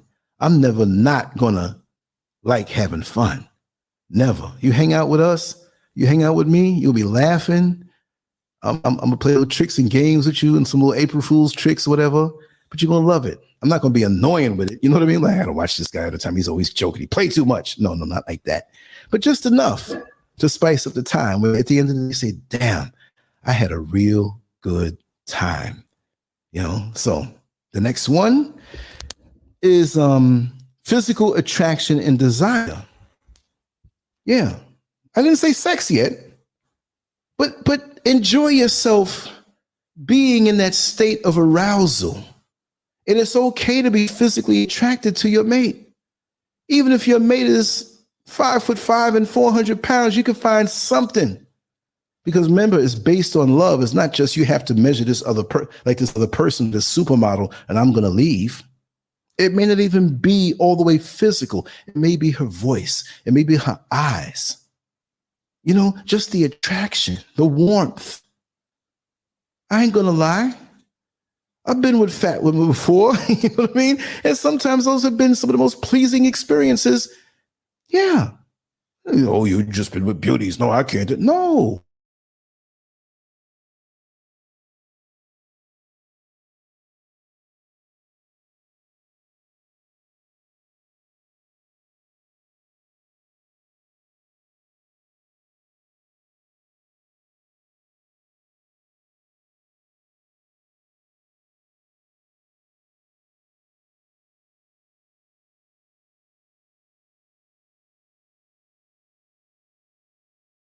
but just nice shapes and whatever. So you can't say, but the physical desire doesn't mean that you have to go and bust your chops at the gym to be something that you're not right now. It should be about you at that moment, the time you spend together, and desire, the joy of letting go, desire. You know what I hate to see? Two people who are so full of passion, but they're afraid to open up and let go. They're afraid to surrender. They're afraid to let go and let the person know, I want you. Come over here. I need you close to me. Fiend for them to be close to you. Let me love you. Let me feel you. We have the whole night. There's no rush. I just want to feel you next to me. Foreplay could be just a hug for 2 hours, laying in the bed of. We know that may not last that long, right? But desire and the physical attraction, which if you have the spirit and the mind together, and then you bring the physical into it, it's beautiful. But don't just think you can lust after somebody and bring all the other attributes in if they don't have it. You see what I mean? I came home thirsty one day, and I knew there was a half a gallon of orange juice in the fridge. And when I came there, man, I said, look at that orange juice. I opened up the fridge. I wasn't even going to pour it in a cup. It was late at night. I was going to drink the whole bad boy. I was like, I'll go buy another one tomorrow. When I lifted it up, it went up to the sky fast in my hand because there wasn't nothing in it. My family drank it all up already. So you look at these people out here, these dudes that look so good, these women that look so good, they may not have the attributes on the inside that you really, really want. The outside may look nice, and that's what we said, physical attraction and desire.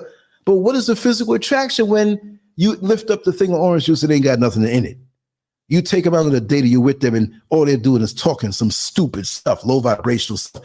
And it comes to a point, and I know most of us have dealt with this, that somebody you think so highly of, and you really get a chance to now spend time with them. They said some nice things to attract you.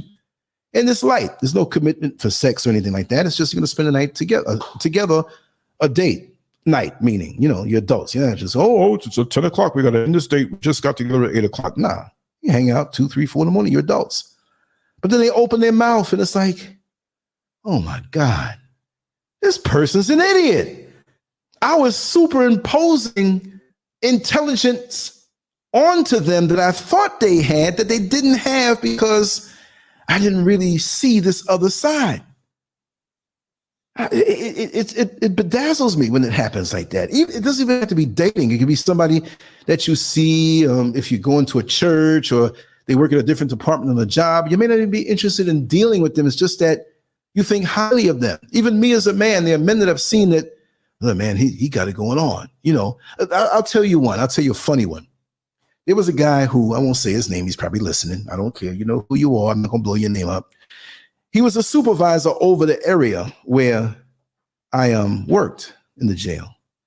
And he would always come around to sign the books because you have to check the books, make sure everything is all right. You have to sign them for our checks and different things that we've done up until that time. He signed the books. And once they signed the books, like, supervisor ain't coming around no more. We can cut loose.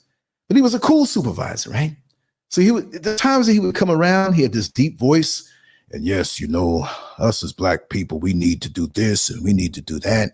We need, and it's like, wow, this is a pro-Black brother, clean shaven, looking like something from the civil rights movement in the 1960s. The glasses, looking like a Malcolm. He didn't look like Malcolm X, but he carried that spirit. But we never got a chance to be around him that much. He'd say something for 2 or 3 minutes, sign the books and go. So we added up all of these little parts that we gathered and said, man, he knows his history. He knows this. And so one day I was out by the guard shack and it was a little place where a lot of the vans would come in and I'd have to log in what number van came in, how many inmates they brought, the time it was, whatever. So, they would never lie, but they would go yell through the window, I got 13. And you look at the number, boom, whatever.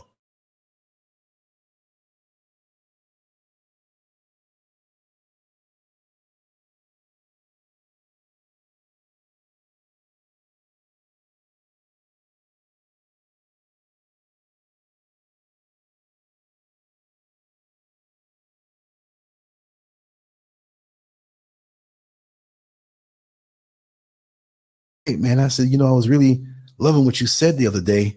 about whatever it was, because I forgot something about, Black history and Black people and what we need to do and all that stuff.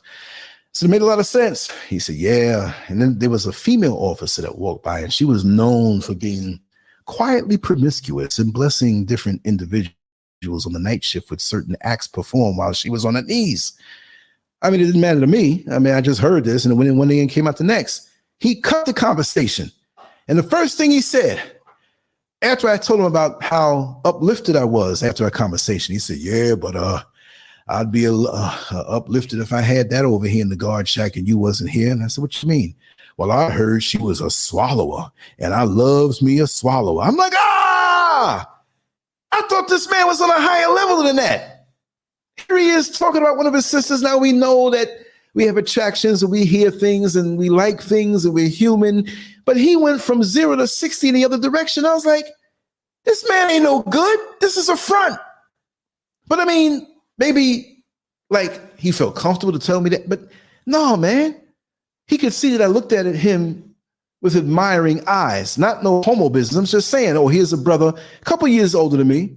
We were in the same age group, but and then he went on to talk about this girl and that girl. I got keys to this one house. When I need that swallow, I can go.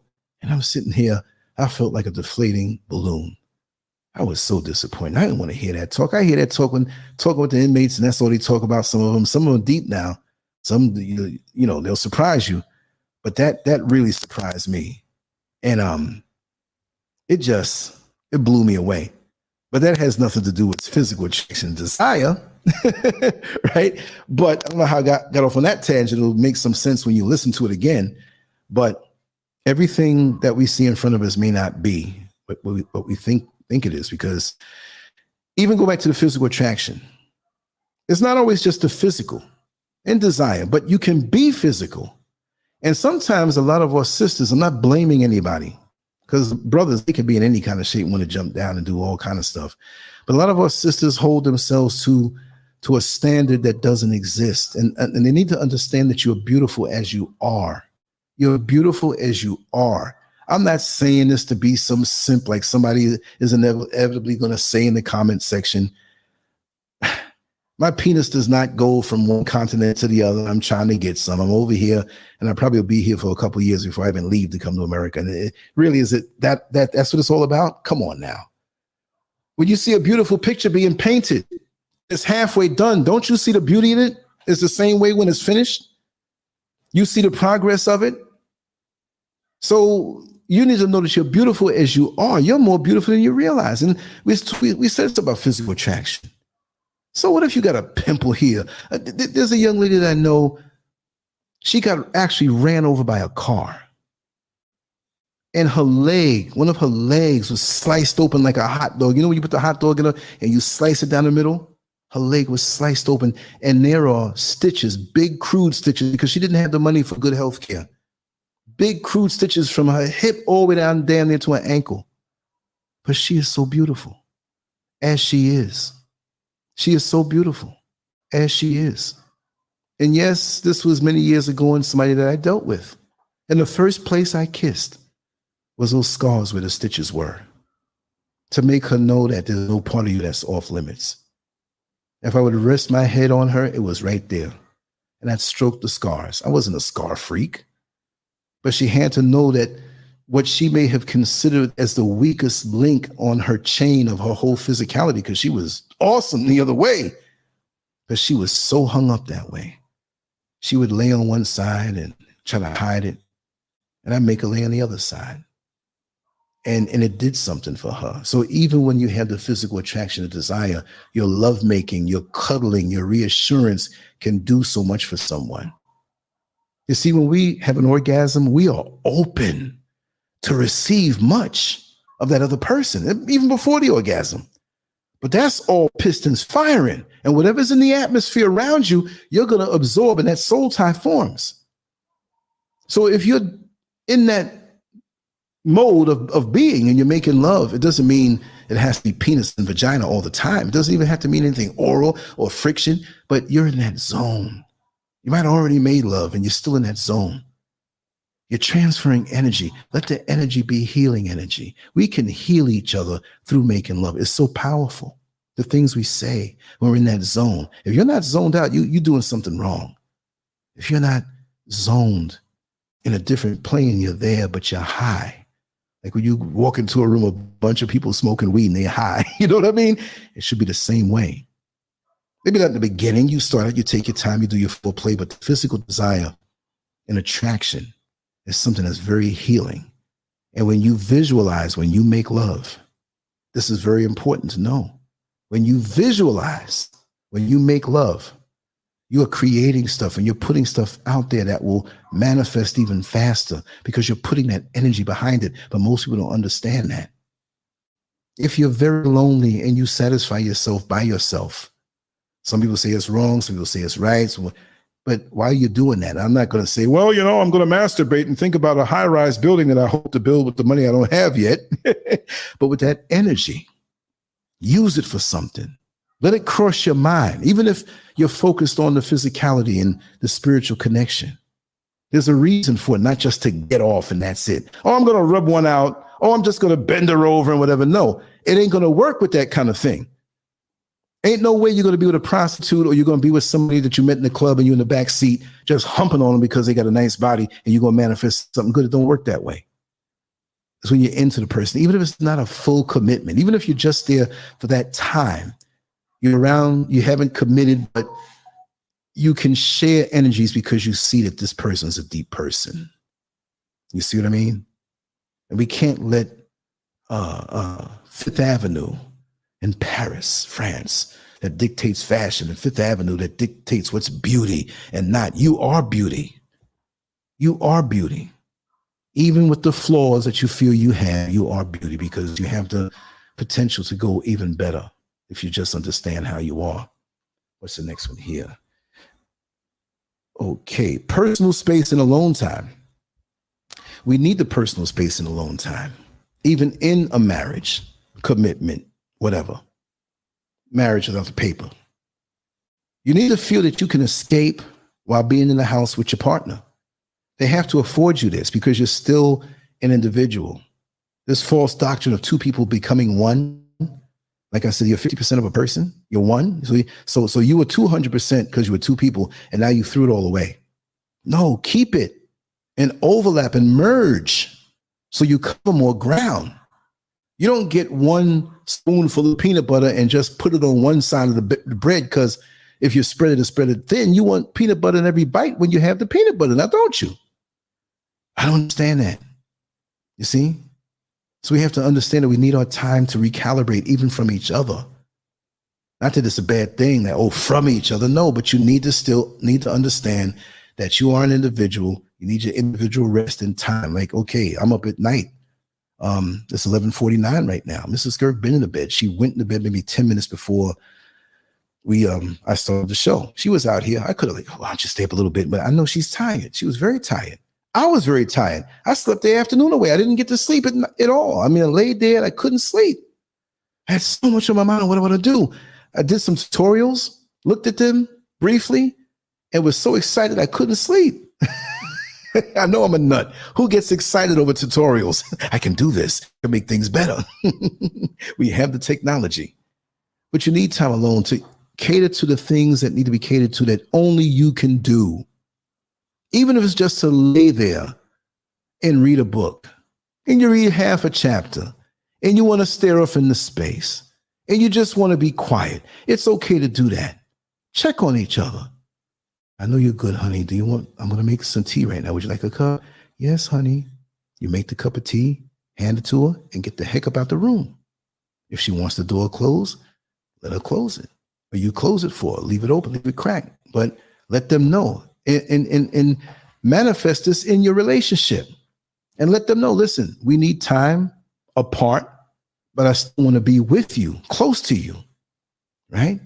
So every now and again, when you need it, I will not feel bad when you say, honey, I want to be alone today. And then when they come out of it, you usually have the best of times because there's an appreciation for you to have that much consideration that they can have what they have as a single person in the relationship. And I don't mean a single person, open relationship, go out there screwing people. I'm just saying that you can feel to yourself and recalibrate and then deal with you, because we all bring energies. And sometimes we need to separate our energies within the whole scheme of the relationship before we come back together again. It's a very healthy thing, right? Yeah, exactly. I look, I just glanced at the chat room. The first thing I looked at was erectile dysfunction. And I'm like, okay, let me scroll up and see why they were saying this, but I won't. Just move on to the next one, right? It's funny how your eye finds the very thing, right? Let me see now. Loyalty and commitment. Loyalty. I need to know that you're loyal to me. And it's not even a control thing. And we can be loyal to multiple causes and multiple people. A mother's not going to be not loyal to her children just because a man says he wants the loyalty.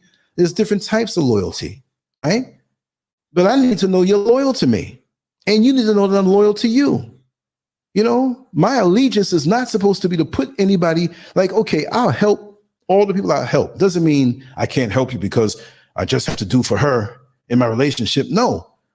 But when it comes down to it, there should be no doubt who your loyalty is to. Even in a situation where if you did wrong, I'm not going to chastise you publicly. I'm going to pull you to the side and say, listen, sweetheart, what you did was wrong. That's how loyal I am. But I'm not going to blow you up in public. Oh, you're wrong. I can't believe you did this to me and you embarrassed me. Oh, who did I get with and all this stuff? Now you're damaging the relationship. But I expect the same loyalty. Ride or die. Let's call it ride or die. Forget the loyalty thing they say in this thing. We should, what I put, ride or die and total commitment, all in. You need to know that we gangster with it, with each other. That no matter what, I got your back. You come first. Sure, the children, yes, of course. Sure, your mama, your elderly father, but in a relationship type situation, I'm not going to have nobody say nothing about my woman. I mean, I have a wife, but I'm saying it that way. My woman. Nah, that's my woman. What you mean? What you mean? You're not supposed to say that. Let me check you on that. Loyalty and commitment. How much of us have that? And something said funny about our spouse, and we giggle or even agree. No, that's not how I roll. I'm old school. I don't care. I don't care if I had an ugly woman and it was true. You ain't calling her ugly. You know what I mean? She beautiful. You correct that. But anyway, there's no ugly black women. Anyway, you know what I mean? Unless their spirits get ugly. But nah, total commitment, ride or die. Next one. Okay, wait, I'm going up on a list. What the heck? Family values and support. Family values. If you're two people, you hope to have a family, fine. If you're two people in a mixed situation, mixed family, but the values must be drilled into each other's head, but you have to have them. Don't assume somebody has them. You see what I mean? Family values. Let's just go from 0 to 60. You got a mixed situation here, and you never lived together, but now you have both sides have kids, same age group, whatever, maybe teens or something like that. And as a man, you go leave out your bedroom and walk out with your drawers, and you got the boxes with the slit that pops open and little Johnny pops out. You got stepdaughters there. You can't even walk out there like that. She might come out. How you gonna walk out there, even with a t-shirt, your dick swinging, and she might come out? Values, man. You need to know you can't do this. You should not even be told that you cannot do this. You understand? Maybe your sons have friends who are their age and they're 16, 17. You can't, as a mother, even walk out in something revealing or something see-through. Because these little boys are twisted now. They you know, the MILF and the GILF and the grandmama, I'd love to, you know what I mean? These little kids will hit anything right now and not care. So show some respect. You know what I mean? Have some values, and have some values that you undergird in your children. Decency, respect, family values. So you can say, in this family, as long as you're under this roof, these are the values that you're going to uphold. And I'm going to teach you these values, and you're going to internalize them as long as you're under my roof. But we're too scared to say that to our children. I'm not saying anybody here, but we're trying to be their friend more than anything else. Family values. This is the mantle that has been passed down like a relay race, and you waiting for them to bring the baton, and you grab it. We're coming all the way down from the great-great-grandmother, the great-great-great-grandfather, and this is what we do. This is what the Scurvin family does. We have inherent values that are passed down, and if anything, we add on to it to make it adjust to the modern times. Just like with modern law, there were certain things that weren't around back in the 1700s. They didn't have the internet. You know what I mean? They didn't have drones. They didn't have spy technology. You can spy on your neighbor. So they had to adapt and upgrade the laws to match the proper time. But at the core, it's the same thing. But the family values. It's sad when a child doesn't know what the family values are, what you should do and what you should not do. How you're supposed to be respectful to any adult that comes around, regardless, unless they disrespect your mom or your father. How you're supposed to carry yourself a certain way in the presence of others because you represent the family and the values that we uphold. And the outsiders know this, and they will come back and report as they should. So you can get that behind toward them. I don't care what the states say. You need a behinding. That's what my father used to call it, a behinding. Let me take a sip, y'all.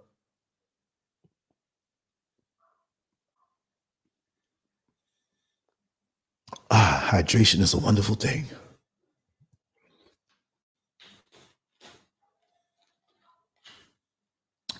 See, just like I said, hydration is a wonderful thing. I thought of a t-shirt that said hydration is a wonderful thing, but high first and then hydration is a wonderful thing. It's somebody drinking.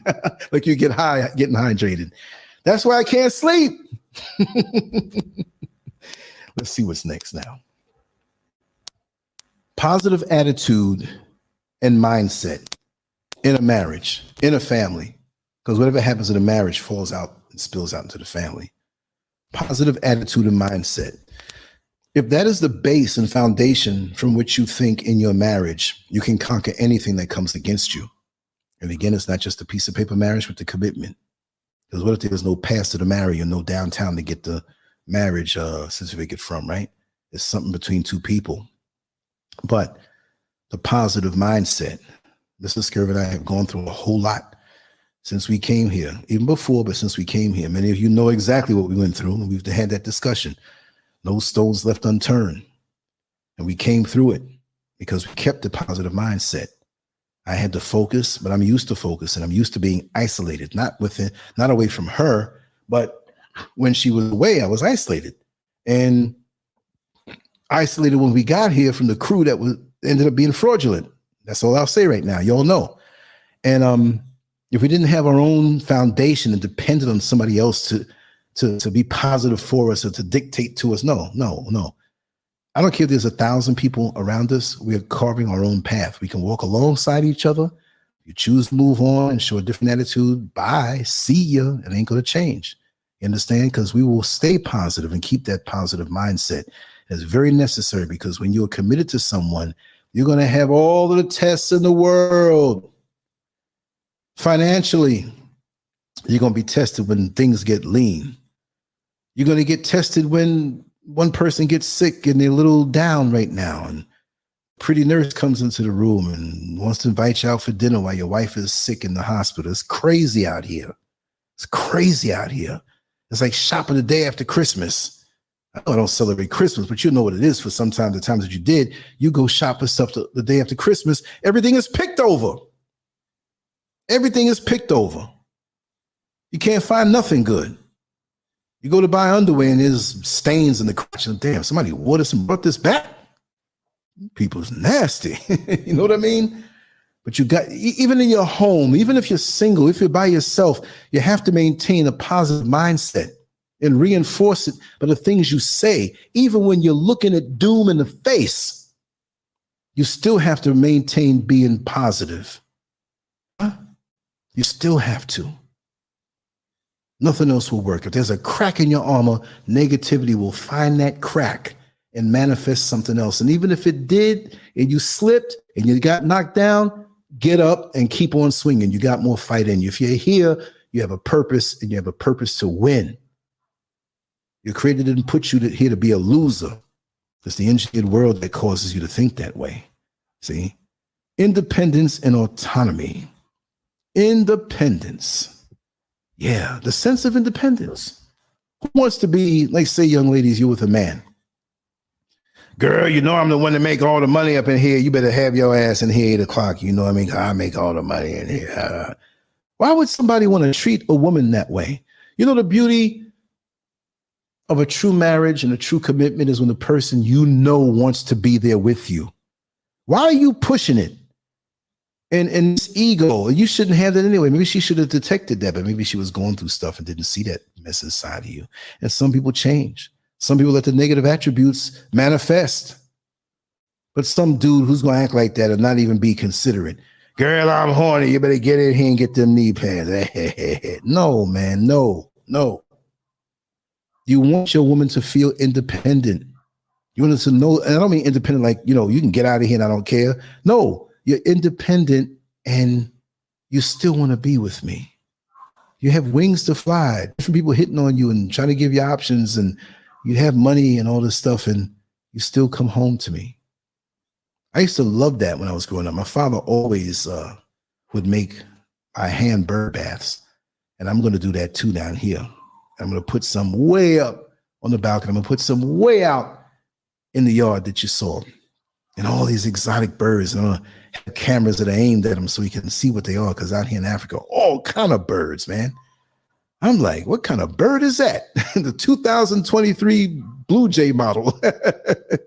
Modified, skirt kit, rims, tent, right? But the joy of seeing those birds in my backyard growing up in New York City, especially during the time when it was fall and we were coming in from the north, was that they dropped down in the yard. We had breadcrumbs and different things there because they wanted to be there. That they chose, they saw it and they came down and they went on their way. You know what I mean? And the beauty of being with somebody is you knowing that you did such a wonderful job that they want to be there, even through thick and thin. Again, nothing's perfect. You will have disagreements and you will have disputes. But it's still worth it to be with you because of the energy that you possess and your attributes. That's the most important thing. If you're a positive person, positivity is always attractive. I don't care who you are. You got to be the damn devil. You know what I mean? To not like somebody who is positive. And if you're that, hopefully they don't fall for you if you're the devil, you know? Intellectual stimulation and challenging conversations. Come on, y'all. Y'all love that intellectual stimulation and challenging conversations. If I was the idiot channel, you wouldn't be here. I can act like an idiot sometimes to be cerebral seasoning on top of the real meat of the matter. But that, you can have sex all day long. But if you don't have intellectual stimulation and challenging conversations that challenge you to think deeper, to challenge you to look within yourself and say, wow, that was a nugget. Let me take this nugget and think about it all day the next day and use that to chisel away anything that I need from within to grow. I've always been that way. I don't care who it is. If you stimulate me intellectually and have challenging conversations, and I give that back to you, we deep in the conversation. We gone with it. I don't care how much we in the bed naked, that's part of the stimulation. Because like I always say, if a woman goes to bed with a dumb man, she wakes up a little more stupid. If a man goes to bed with a dumb woman, he wakes up a little more stupid. You average out. So with every thrust of your organs, that feels so good.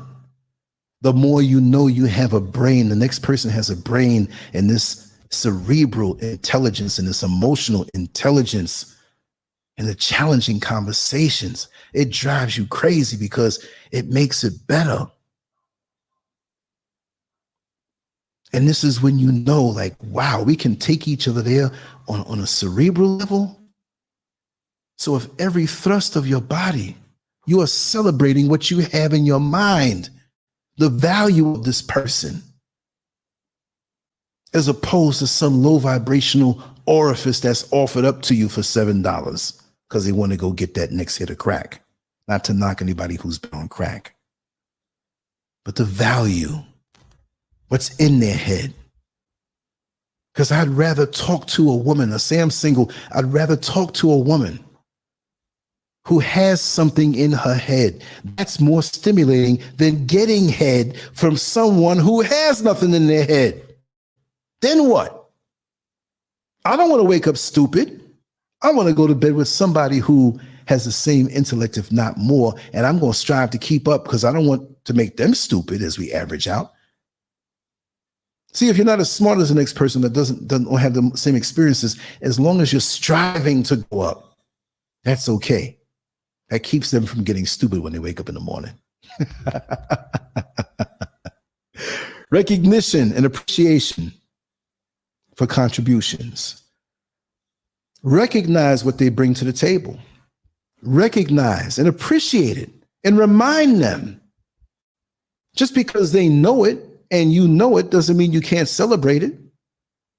Every time you have company come over and she makes that dish, and it may not be as simple as a dish, tell that same joke every year at the celebration of the family that they already heard.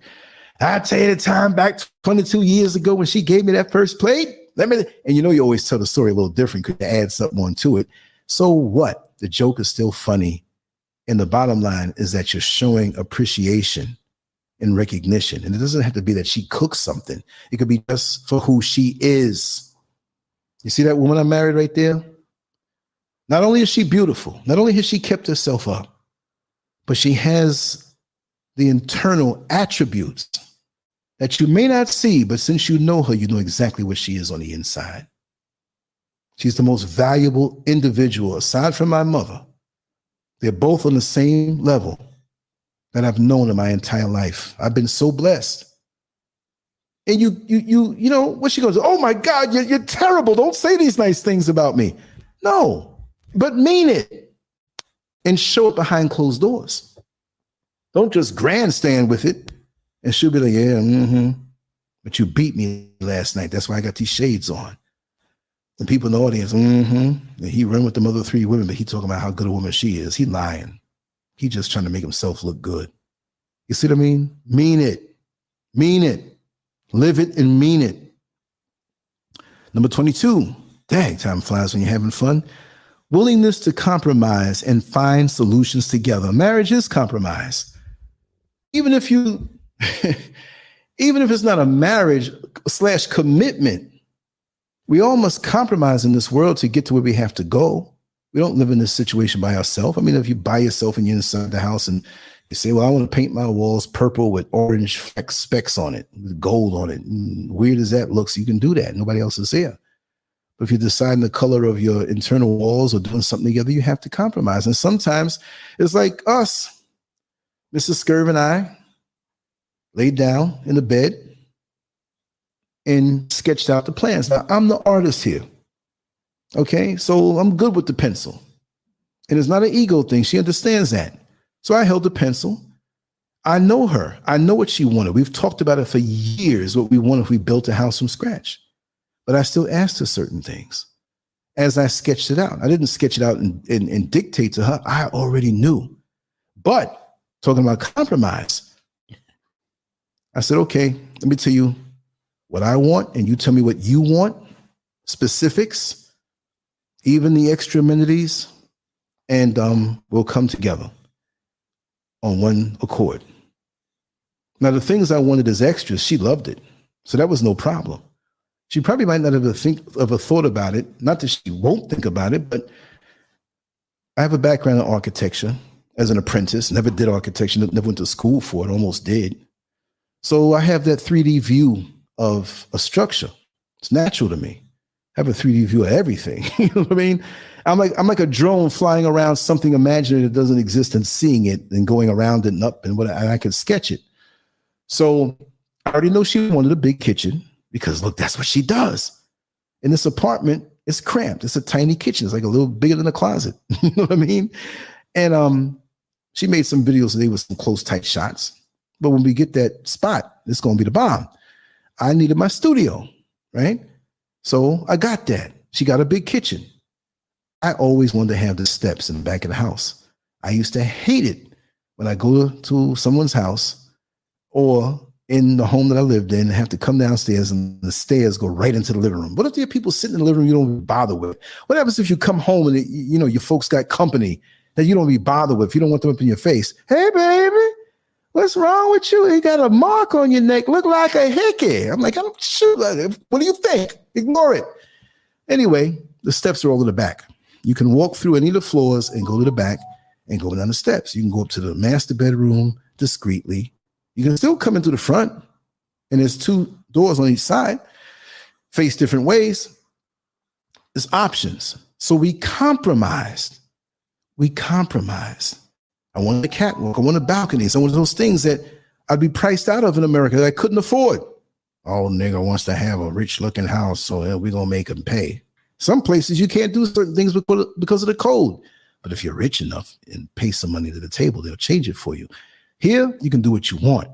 So we compromised. And the way I am, I like to embellish things. I'm like, I could have added this, or added that. I'll do it next time or later on. But we compromised. And not one time did she ever say that she was not happy with the layout of that home. We got it done in 20 minutes, all 3 floors, because we already knew each other. As much as she would watch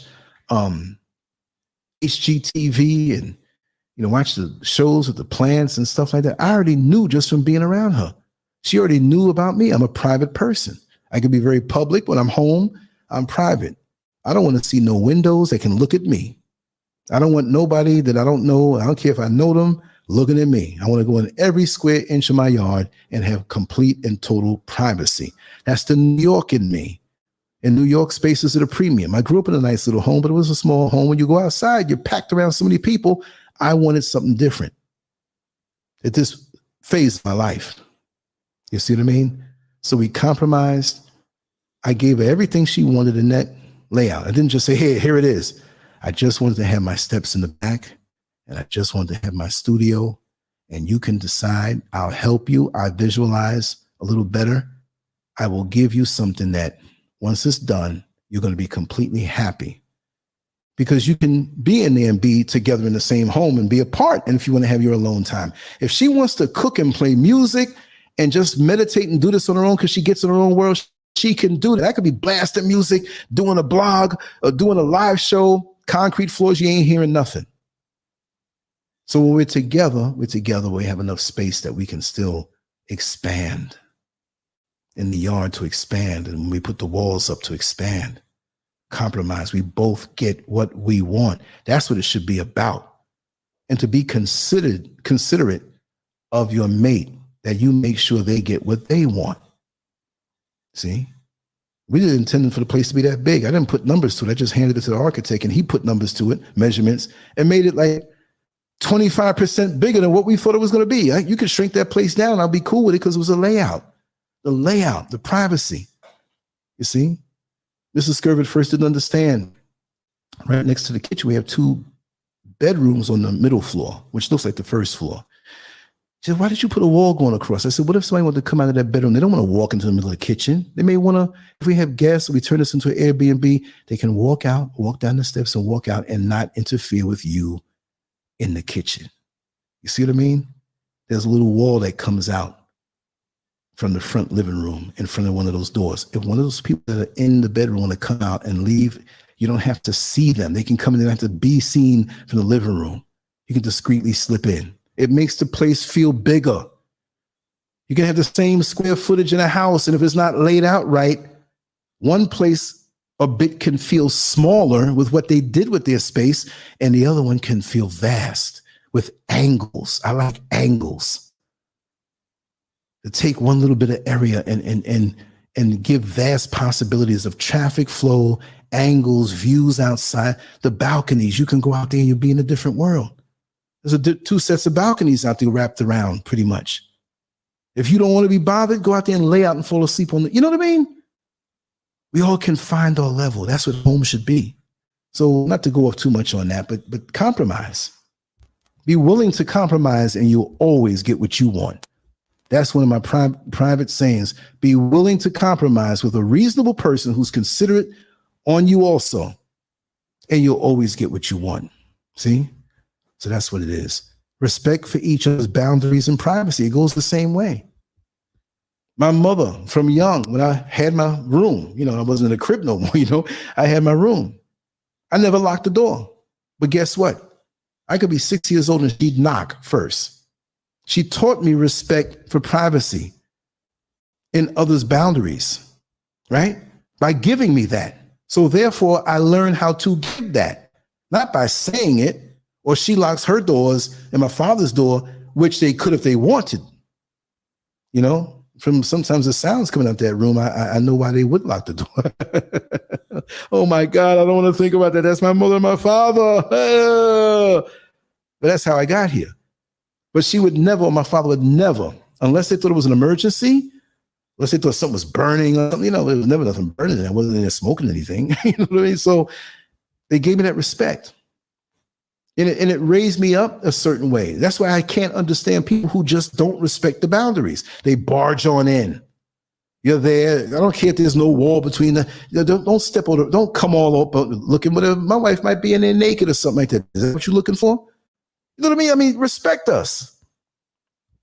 Respect the boundaries. Give that to the person. In this apartment, I'm way to the front. Mr. is way to the back. There's a big, heavy steel door, the heavy doors they have here. Sometimes I know she can hear me, but she's like, that's just Lance on the live stream talking crazy. I might get loud. And I'll be able to do that even then when we get to the next place. And we have so much space that ain't no boundaries. I'll be glad to see her and she'll be glad to see me. But if she's in the mood to want to be quiet and talk to the plants, be with the plants, her babies, that's a special relationship that has helped her all through life for some of the trauma that she's experienced, the plant world and being out in the yard. That's one of the only things. That's beyond even me. That heals her better than I could. Every time we see plants, she has to grab one. She has to bring it home to be family to her other babies. Tomorrow, she's sending me on a mission early on. She said, Lance, when you wake up, I want you to go over there and pick up those plants. Not that, I'll just want 5 types. She has to have everything, and she wants to group them together as family so they can have each other, and that's her world. And she smiles a smile that you just wouldn't believe. She can be out there all day long, sweaty and tired and hungry, but she doesn't feel good until she gets the job done each and every day. That's why right now it might be 12:19, but she's up out of here another 6.5 hours gone. When I wake up, she's gone. She might give me a quick peck and she's out of here. Now, when I'm up there, hours change a little bit, I'll be right there with her. And we'll get more videos up there. And I'll come back to this apartment and eventually, I talked to the landlord already and I said, listen, I've been doing this rooftop perspectives. I may not do it every day, but at least, 2 or 3 times a month, I come down here and go up. So even when I'm not renting here, just no. I want you to go up there. I love it. I watch it every time you're up there. So really? Yeah, show it to people all over the world. Friends of mine, this is the top of my apartment building. This is the guy who does the videos. It's crazy. It's a nice thing though, Okay, here it is. Respect for each other. Okay, we spoke on that one. This is number 24. Conflict resolution skills and ability to handle disagreements. Ooh, this is a big one. I don't want to hear what you got to say. Well, I'm going to hear what you got to say neither. I'll pay the bills up in here. What you mean? I'm the one that give you that loving every night. No, I don't care about that. I can give from somebody else. What? A lot of times when it comes time for conflict resolution, all of the dirty laundry comes out and we never get to the point. Why is that? All of the dirty laundry comes out. It's like I was watching Dave Chappelle a stand-up yesterday and earlier today. And he says, why do people have to bring up things that are irrelevant at a time of conflict? Conflict, not fighting, but, it's time for you to have some kind of resolution, conflict resolution skills. And it's not about a man and a woman, but just how to skit wit. And so he said, his a girlfriend was saying, oh, you're always leaving dishes in the sink. You're just so nasty. And so he said, well, that's just the way I am. I'll try to improve. And she turned around and said, premature ejaculator. And he's like, what does that have to do with the dishes in the sink? See, we bring up other things that are lurking below. And it's like dropping gasoline on a fire, thinking that it's water and going to put the fire out. We can't do that. Keep it focused on what need. See, I can zero in on stuff. Total madness can be going on around me, and I can grab a pen and paper and draw a nice picture and focus. A lot of times we get so emotional, We don't have these skills. Things become unraveled, and we're rolling around on the ground, punching and scratching each other because we don't have those conflict resolution skills. And you have to be able to handle disagreements. I like to isolate and cut around it and focus on that thing. You see what I mean? Oh, I'm looking at it. I'm like, oh, Yala's cadences. New name. I'm like, wait a second. What is this? Did she type this? Right? Oh, Sister Oyala, beautiful self. Thank you for coming on in. Right? Yeah. A lot of times we bring in other things that have nothing to do, and it makes it worse because we'll argue about those other things that we have hidden deep in our hearts and never get to the point to have a resolution on that specific thing. It doesn't have to spread. It doesn't have to become some bigger thing of confusion. And a lot of relationships are lost because of that. You see what I mean? So that's what it is. Here we go. Here we go. Drum roll, please. Last and final one. Emotional and physical safety in the relationship. See, we understand the physical safety, to feel protected around someone from any harm, that they won't go off and smack you and punch you and threaten you. See, so when we say emotional and physical safety in the relationship, of course you're not going to let an outside force, come in and hurt the person you're with. What they're really saying is, in the relationship, physical safety. As a man, you're supposed to make your woman feel safe, no matter how much stronger you are over her. When me and Mr. Scurv wrestle or play or whatever, I let her win some of the time. I let her win most of the time. I run away like I'm scared. Oh, don't hurt me, whatever. And she knows what time it is, but she enjoys that, right? But to feel really safe that, oh, if I say this, he might threaten me, or he might hit me or get mad and punish. You know how many women are living in fear that way of physical harm, that they just can't be themselves? They can't express their opinion. Well, what do you mean? No, that baseball team's going to win. What are you saying? It's going to? No, it's not going to win. So what? You said what? Shut up with that. Pow! Just over something so stupid. You got to make her feel safe that no matter what, even if, and I'm no simp, even if she kind of gets a little, physical, I can take that. You might have to let off a little steam. Don't take a hammer and try to hit me in the head with it. That's abuse. I'm not taking no abuse. Even if I'm stronger than you, I'm not going to take it. But sometimes certain things you'll let pass depending on the situation at that particular time. You know what I mean? You got to have wisdom in them situations, But emotional safety. Look, we all have a past. And this woman has, and again, I'm speaking on women because I'm a man. These things go for the men as you ladies may think of the men. I said at the beginning, the people who are new here, the people who want to hear this, oh, yeah, talk about the women, what about the men? This is interchangeable. But when they say the emotional safety, what if you found yourself abandoned by your family? You may have gotten pregnant at a very young age, and they abandoned you because they were in the church, and now you made them look bad because you had a child so young, and they just got rid of you, and you're on your own. They would not help you or acknowledge you. Other people may have, but it only went but so far.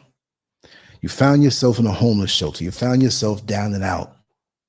Now, this is stuff that I've known through talking to people in life, especially driving the bus, in jail, and just in life. And now you have nothing. You've had men who have offered you a place to stay, but it came with strings attached. You did not want to do that. But now it's getting colder. Wintertime is coming. You got your child to take care of. You're in a shelter. There's a possibility your child may get taken away from you. You have one girlfriend who is in a halfway all right situation, but she has a man, and that woman takes care of your child on nights that he's going to work. And you've decided that you have to walk the streets. It's unfortunate, but many women make up their mind for that. A lot of them may not have the resources. And all these holy rollers, well, the Lord would have made a way. You didn't have to go that way. Well, where was your ass to help her? You talk this stuff, but you're not going to be the person to do. And I'm not going to talk about the things I've done for people. But I've been there for people, and it made me feel good that I can be used that way at a crucial time. Yes. And I intend on doing that more in the future, as I said on myself. But here's the thing. You share this early on in your new relationship. You found a good man, but you just struggled with the thought of, should I tell him that I went through this dark chapter in my life, or should I keep it quiet? And you decide, well, if he's going to love me, he's going to love me for who I am. And I'm going to tell him. It wasn't long, but I told him, and he seemed to not let it bother him. It didn't bother him because he reassured me. And I felt so good that he loved me unconditionally. But 2 or 3 years go down in the relationship. And like we said on number 25, emotional and physical safety in the relationship. Physical safety, okay, we got that. But emotional safety, is he going to protect your emotional realm, status, when you get into an argument? Is he going to throw it back in your face on what you made a decision to do that you weren't proud of, but you had to do it because you're a child, you need to make money? Is he going to throw this back in your face and dig it up because you thought that he loved you unconditionally and he accepted you for who you are, and he's not holding this against you? Emotional safety. If he throws this in your face, you're not safe emotionally, because the things you told him should be sacred. If he loves you, locked and sealed. I almost said locked and loaded. No, we don't mean it that way. If he puts his hand on you, right? So maybe that's not a Freudian slip. I think my Freudian slips are a little bit of intellectual things coming out another part of my brain. But it's a beautiful thing when you can, oh, okay, thank you. I just got that text message. It's a beautiful thing when you can come to a person with it all. Then that manifestation of European creation, the white Jesus, wouldn't have so much of a hold if we had people we can come to that would love us unconditionally. Now, wouldn't it? It would be a beautiful thing. It'd be a beautiful thing. So we have to make sure, and I wouldn't suggest to anyone to hold things in. Because if the relationship is going to backfire on you that way, then you don't need to be with that person. And you let them know, I feel I can trust you. I feel that this is something I can share with you because it's going to relieve me of not the guilt because I made the decision, but it's going to relieve me of that tension that you don't know all I've been through. See, when you love someone, you will accept all that they have been through. They are to come to you and open up and release. See, us men, we don't mind a woman releasing sexually on us. But what about releasing those emotions and things in the back of their head that they struggle with, that if I tell them, and then they may run into somebody in the street that reveals it, and the fear of that. You sitting in a restaurant, all night joint, Denny's or whatever, and some dude walks up to you at your table. Your man left to go to the bathroom. Hey, girl, you think you can swing a little Tommy tonight? That last time you gave me was real good. How much you charging again? And then your husband walks up. What a situation that is. So yes, it's good to be transparent, but it's also good to know that the person that you're with is ride or die with you 100%, no matter what. Because now if he knows and he walks up on that scenario, he will handle that man. Like, listen, I don't know what you're thinking now, but this is my wife. And regardless as to what she's done in the past, she's with me and I love her very much. And if you think she is that, she is not that no more. So I suggest, unless you want your dentist to be very rich tomorrow, that you get to step in. You see what I mean? All the way. But you can't have it all the way unless you stay transparent. Anyway, wow.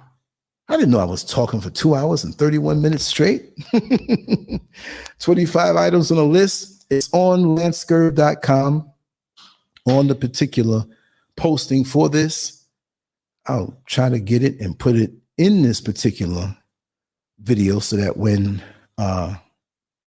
anybody in the future wants to know, because it's going to get buried under so many other. Okay, let me find it. Oh, here it is. Okay, I'm going to drop this in the room in a second. I'm going to drop the link to say anything if you want to. You don't have to, because we're going to have the conference line afterward. I'm going to drop that too in a second. Okay. If you want to come on in and say something, feel free, because I know this platform may bear my name, but I'm not a hog. It's not just for me to talk. If you want to talk, you can come on in and talk.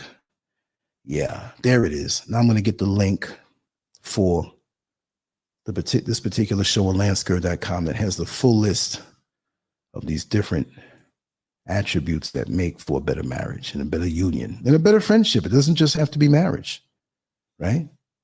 It could be it could be something that you can get from this on a business relationship. Okay, I'm going to put the title with this. So give me a second to go back and copy and paste that. I'm a copy and pasting fool. My Apple computer doesn't have touch screen, but the other two computers do. I forget sometimes. I'm steady touching the screen. That's funny. But technology hasn't gotten the best of me. But this AI thing scares me. Okay. Here's the link. About to drop it. What did I do? Okay, shift. And that. Okay, here we go. Forevermore, that's what it is right there. There's a link to this particular show. It has the show on there, but it has a list on there, and that's on the actual site, LanceScurv.com. And when you go to LanceScurv.com, drop some comments below, not just in the chat room that you may see there, but go below, because the comments stay with that particular blog post forever. And it's like an archive, memory of that particular time or that particular show. It kind of puts it in stone. Come on into the website and dig deep and look at the videos and the artwork and the writing and stuff. I wrote 2 articles earlier today. I might drop those in there too, if you haven't seen it. I dropped it in, and where is it? Okay, here is one. Okay, no one else is better qualified to heal yourself but you. I woke up and did that one. That's crazy. Okay, hold on. I don't know where the words come from sometimes. I am not that brilliant. It comes from somewhere else. I just open up and allow it to come on in. Put the title in. That was a very healing one. That's the way I felt. I felt that somebody needed to hear some healing words written a different way, not somebody preaching at you, because people like to preach at people. One-sided conversation. No. I want my words, when I write them, I want them to talk to you directly. Okay, there it is. There it is. You can go to the site. There's another one about, what was the title? A little more comical, not as deep, so I'll let you find that one. Let me tell you why the U.S. government has a severe case of TikTok penis envy. In a nutshell, the United States government can control YouTube and Facebook and censor people and work along with the CIA. The reason why they're mad, they're not mad because they're concerned about you getting the Chinese getting information on you. They get information on you. The thing is, they can't stop certain creators from telling the world what America is all about and speaking truth. They can't shadow ban that. And now that TikTok has grown a little more, where I see more adults and a lot of worthwhile things. Of course, you have the women who are twerking and all, you got to go past that. I'm seeing how it's a worthwhile thing. So I'm going to start dumping some content on there and putting some stuff out there on a regular basis. So look for that. I have one little cheesy video on there, like 60 seconds long. I never put nothing on there. A lot of folks, oh, Scurv, I found you here. I'm glad to see you. I'm like, I ain't put nothing up yet. So it's a lot behind the scenes, right? So there's ways of doing it, and I have to look at these tutorials and learn it. Won't be tomorrow, but it'll be very soon. Now, let me just point you up once again to our okay. Oh, I'm going to share a funny joke with you, right? I went on GPT or GTP or GTP. I'm down with GTP. Yeah, you know me. And I typed in a couple of things, got some good answers. And then I said, let me do myself. Who is LanceScurv? Let me see what AI is going to say. What have they collected on me? This is weird. Listen to this. LanceScurv is an online pseudonym used by a blogger, internet host, and social commentator named Kevin E. Jackson. Who the hell is Kevin E. Jackson? He is known for his controversial opinions and his willingness to discuss taboo topics such as racism, politics, and religion. LanceScurv has a strong following on social media and his website, where he shares his thoughts on various issues and invites others to share their opinions as well. Who the hell is Kevin E. Jackson? Because Kevin E. Jackson, according to AI, is me. LanceScurv is a pseudonym, okay? All it is I took the I and the N off the back of Scurv that was Scurvin and put it together, made LanceScurv. But who is Kevin E. Jackson? Sorry, Mr. Jackson. I am for real. You ain't hijacking my identity. No. I'm going to find out who this is. How did AI pull it up? And I asked different ways, and it was Kevin E. Jackson. And when I Googled Kevin E. Jackson, of course, we think it's not a common name because of the E in there. There's thousands of Kevin E. Jacksons. But I found out that this is some guy who is in Boston and an activist. And somehow, some way, I became the pseudonym, and he's the real thing. Used by a blogger, all this is crazy. It's crazy. Anyway, I'm going to wrap this down. You can come onto the conference room. I'll be there in about 5 minutes. I'm going to get something to drink and drink a whole lot of more liquid, a whole lot of more. I did it like Mr. T, a whole lot of more, a whole lot more, excuse me. I'm deserving of a verbal typo or two. I just want to thank you all for coming through. And I didn't know I was going to talk that long. I never timed it anyway. So we will be on the conference line. And again, I'm going to drop the link. Or can I drop the whole thing? No, I can't drop the whole thing. I'd like to. This is just too much. It would go beyond. Let's just try it out. Let's just do a few of them up to this point, and then I'll come back with some more. Because there's a limit on how much you can put. 200 characters. Let's see. Let's see if it goes through. El Salvador. Yeah, okay. Okay, let me get the rest of the list. This is dope, though. That's the little piece here. You put it in. Okay. Let's see if that goes through. Malta. Yeah, that was the last country I did. I could just drop the link. You can find this information on LanceScurv right on top where it says international calling numbers. So that's what we'll do. Okay, here we go. There is a United States calling number, but that's the number that we have, our own unique one. That's at the top of this chat room. So you can, if you're in any one of those countries, you can use those direct numbers. You will not be charged because it's basically in the cloud, the internet. So it's not a physical thing you have to pay, but it's created that way so that you can call from that country and forevermore get into the chat, right? The conference call. I'm sorry, this is the chat. So I'm going to be there soon. Thank you all for coming through. Know that I love you all very much. And let's just keep it going. Let me see who else. Yes, Sister Oyala. Seltzer water. That's what you're talking. Yes. I'm glad I saw it. Thank you, Tracy J. I just want the bubbly now. You know what I mean? And for those who don't know, become a patron and get all the hardcore stuff. I'm going to start that again tomorrow. I want to do several a day. If it's like 3 of them, like 15 minutes or something on different news topics. Doesn't have to be a whole hour and a half on one thing. I want to catch the little things and give the opinions and viewpoints, but not be afraid to talk, which I'm not afraid to talk because, I get banned a lot So I got YouTube street cred, y'all. I got street credibility on YouTube. I'm a gangster. Yeah, man, he done been locked up for a long time. We know Scurv ain't scared, but I'm not stupid. I'm legal now, right? I'm gonna play by the rules over here, but I got some work going on the other side of town, and that's called Patreon, right? So yeah, and like I said, that'll support and keep things going, because YouTube is really wrecking me up on so many levels. Not to complain, but that's what it is. It is what it is. But yeah, let me run. Let me get out of here, get something more to drink, check on Miss Scurv, and guess what? We're going to talk a little more. We're going to let it happen. All right? So here we go. Much love to you all. Check out the Patreon. It's not much to get in. And I'll see you in a little while.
Take it away, feeling too good to me. Chilling all day, all in your space is where I wanna be. Here in this room, what did you do? I just can't get enough.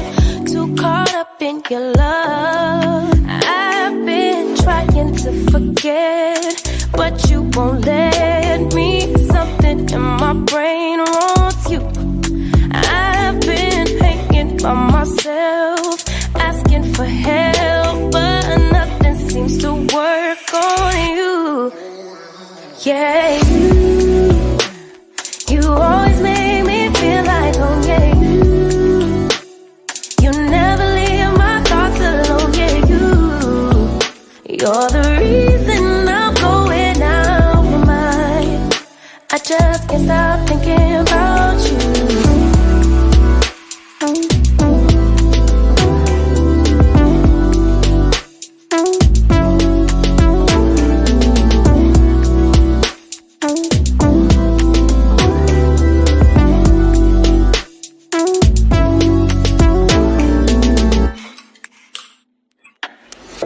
All that I crave when you're away, nights are sleepless.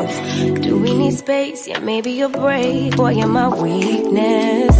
Give and we take, the love that we make, it's my favorite drug. Too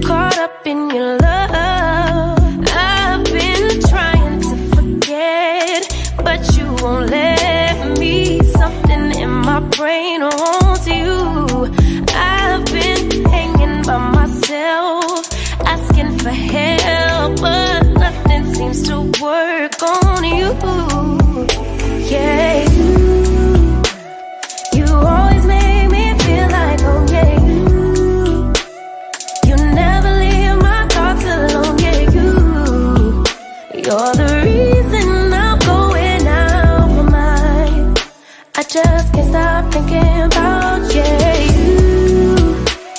you got me feeling some type of way.